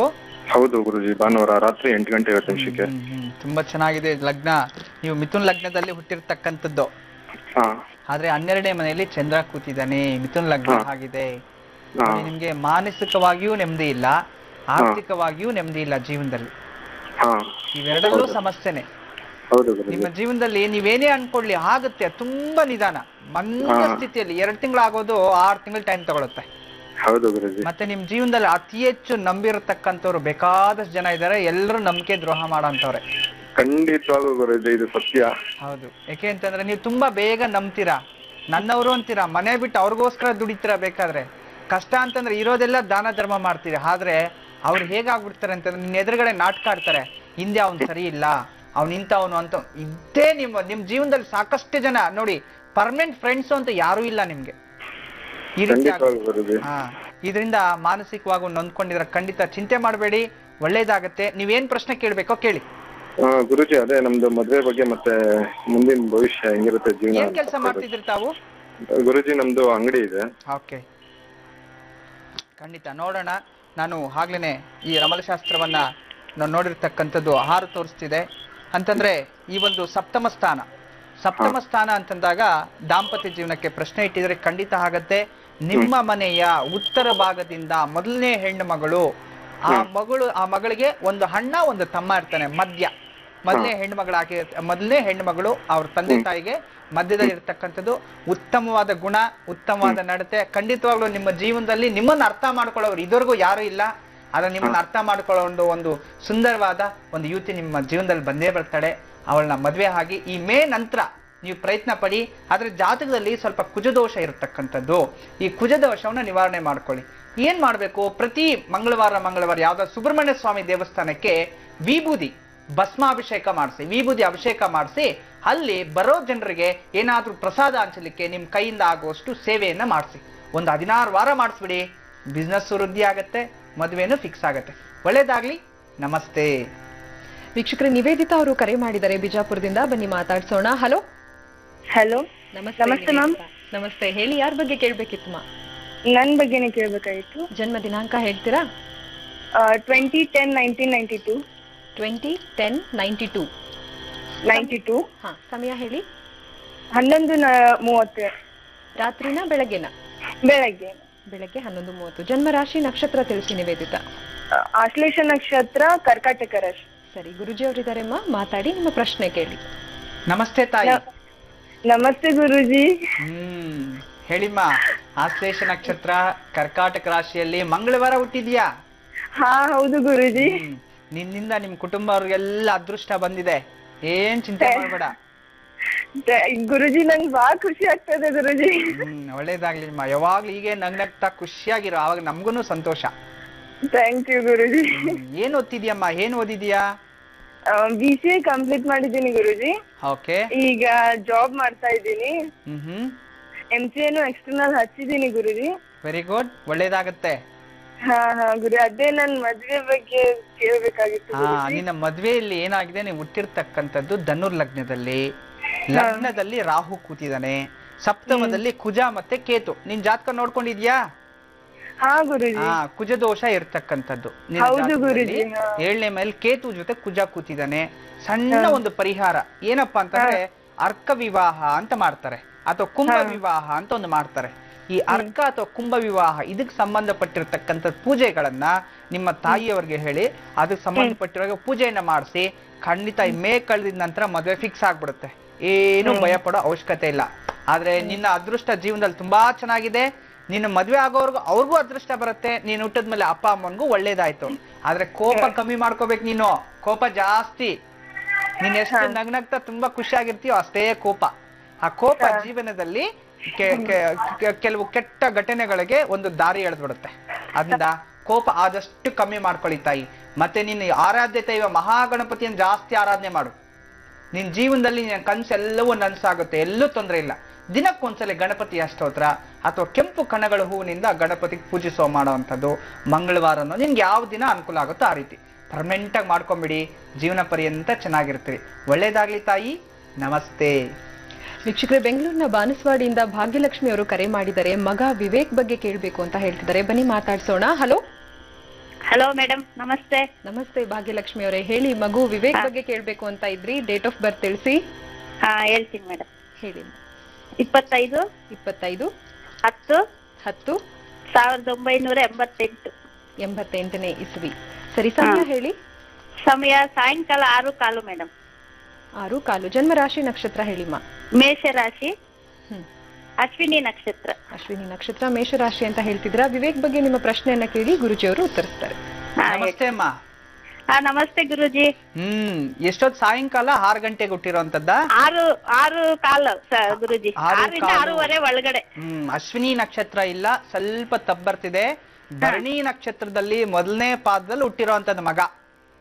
ಹೌದಾ ಗುರುಜಿ? ಭರಣಿ ನಕ್ಷತ್ರ ಬರ್ದಿಟ್ಕೊಂಬಿಡಿ. ಅಶ್ವಿನಿ ನಕ್ಷತ್ರನು ಮೇಷರಾಶಿನೇ, ಭರಣಿ ನಕ್ಷತ್ರನು ಮೇಷರಾಶಿನೇ. ಆದ್ರೆ ಹುಟ್ಟಿರ್ತಕ್ಕಂಥದ್ದು ನಿಮ್ಗೆ ಜಾತಕದಲ್ಲಿ ಸ್ವಲ್ಪ ವ್ಯತ್ಯಾಸ ಆಗಿದೆ.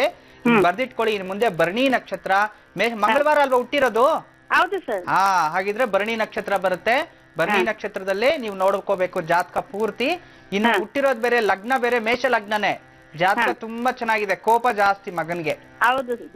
ಹಠ ಜಾಸ್ತಿ. ಏನ್ ಓದಿದಾನೆ? ಬಿಕಾಂ ಮಾಡಿದಾನೆ ಗುರುಜಿ. IBM ಕಂಪ್ನಿಯಲ್ಲಿ ಕೆಲಸ ಮಾಡ್ತಾ ಇದ್ದಾರೆ. ಇವಾಗ ಏನೋ ಒಂದ್ ತಿಂಗಳಿಂದ ಅಲ್ಲಿ ಆಫೀಸರ್ಗೂ ಇವನ್ಗೂ ಏನೋ ಸ್ವಲ್ಪ ವ್ಯತ್ಯಾಸ ಆಗಿದೆ ಅಂತೆ, ಜಗಳ. ಯಾಕೆ ಹಿಂಗಾಗಿದೆ? ಇದನ್ನ ಈ ರೀತಿ ಆಗ್ಲಿಕ್ಕೆ ಕಾರಣ ಏನಪ್ಪಾ ಅಂದ್ರೆ, ಇವನ ಜಾತಕದಲ್ಲಿ ಜಾತಕ ತುಂಬಾ ಚೆನ್ನಾಗಿದೆ. ರಾಜಯೋಗದಲ್ಲಿ 2ನೇ ಧನಸ್ಥಾನದಲ್ಲಿ ಗುರು ಕೂತಿದ್ದಾನೆ. ತುಂಬಾ ವಿಶೇಷವಾದ ರಾಜಯೋಗ ಇದೆ. ಆದ್ರೆ ಈಗ 1 ತಿಂಗಳಿಂದ ಇತ್ತೀಚೆಗೆ ಯಾಕೆ ಹಿಂಗಾಯ್ತು ಅಂತಂದ್ರೆ, ಬುಧ ವಕ್ರ ಆಗ್ತಿದ್ದಾನೆ, ಮತ್ತೆ ಗುರು ವಕ್ರಾರಂಭ ಆಯ್ತು ಜೀವನದಲ್ಲಿ.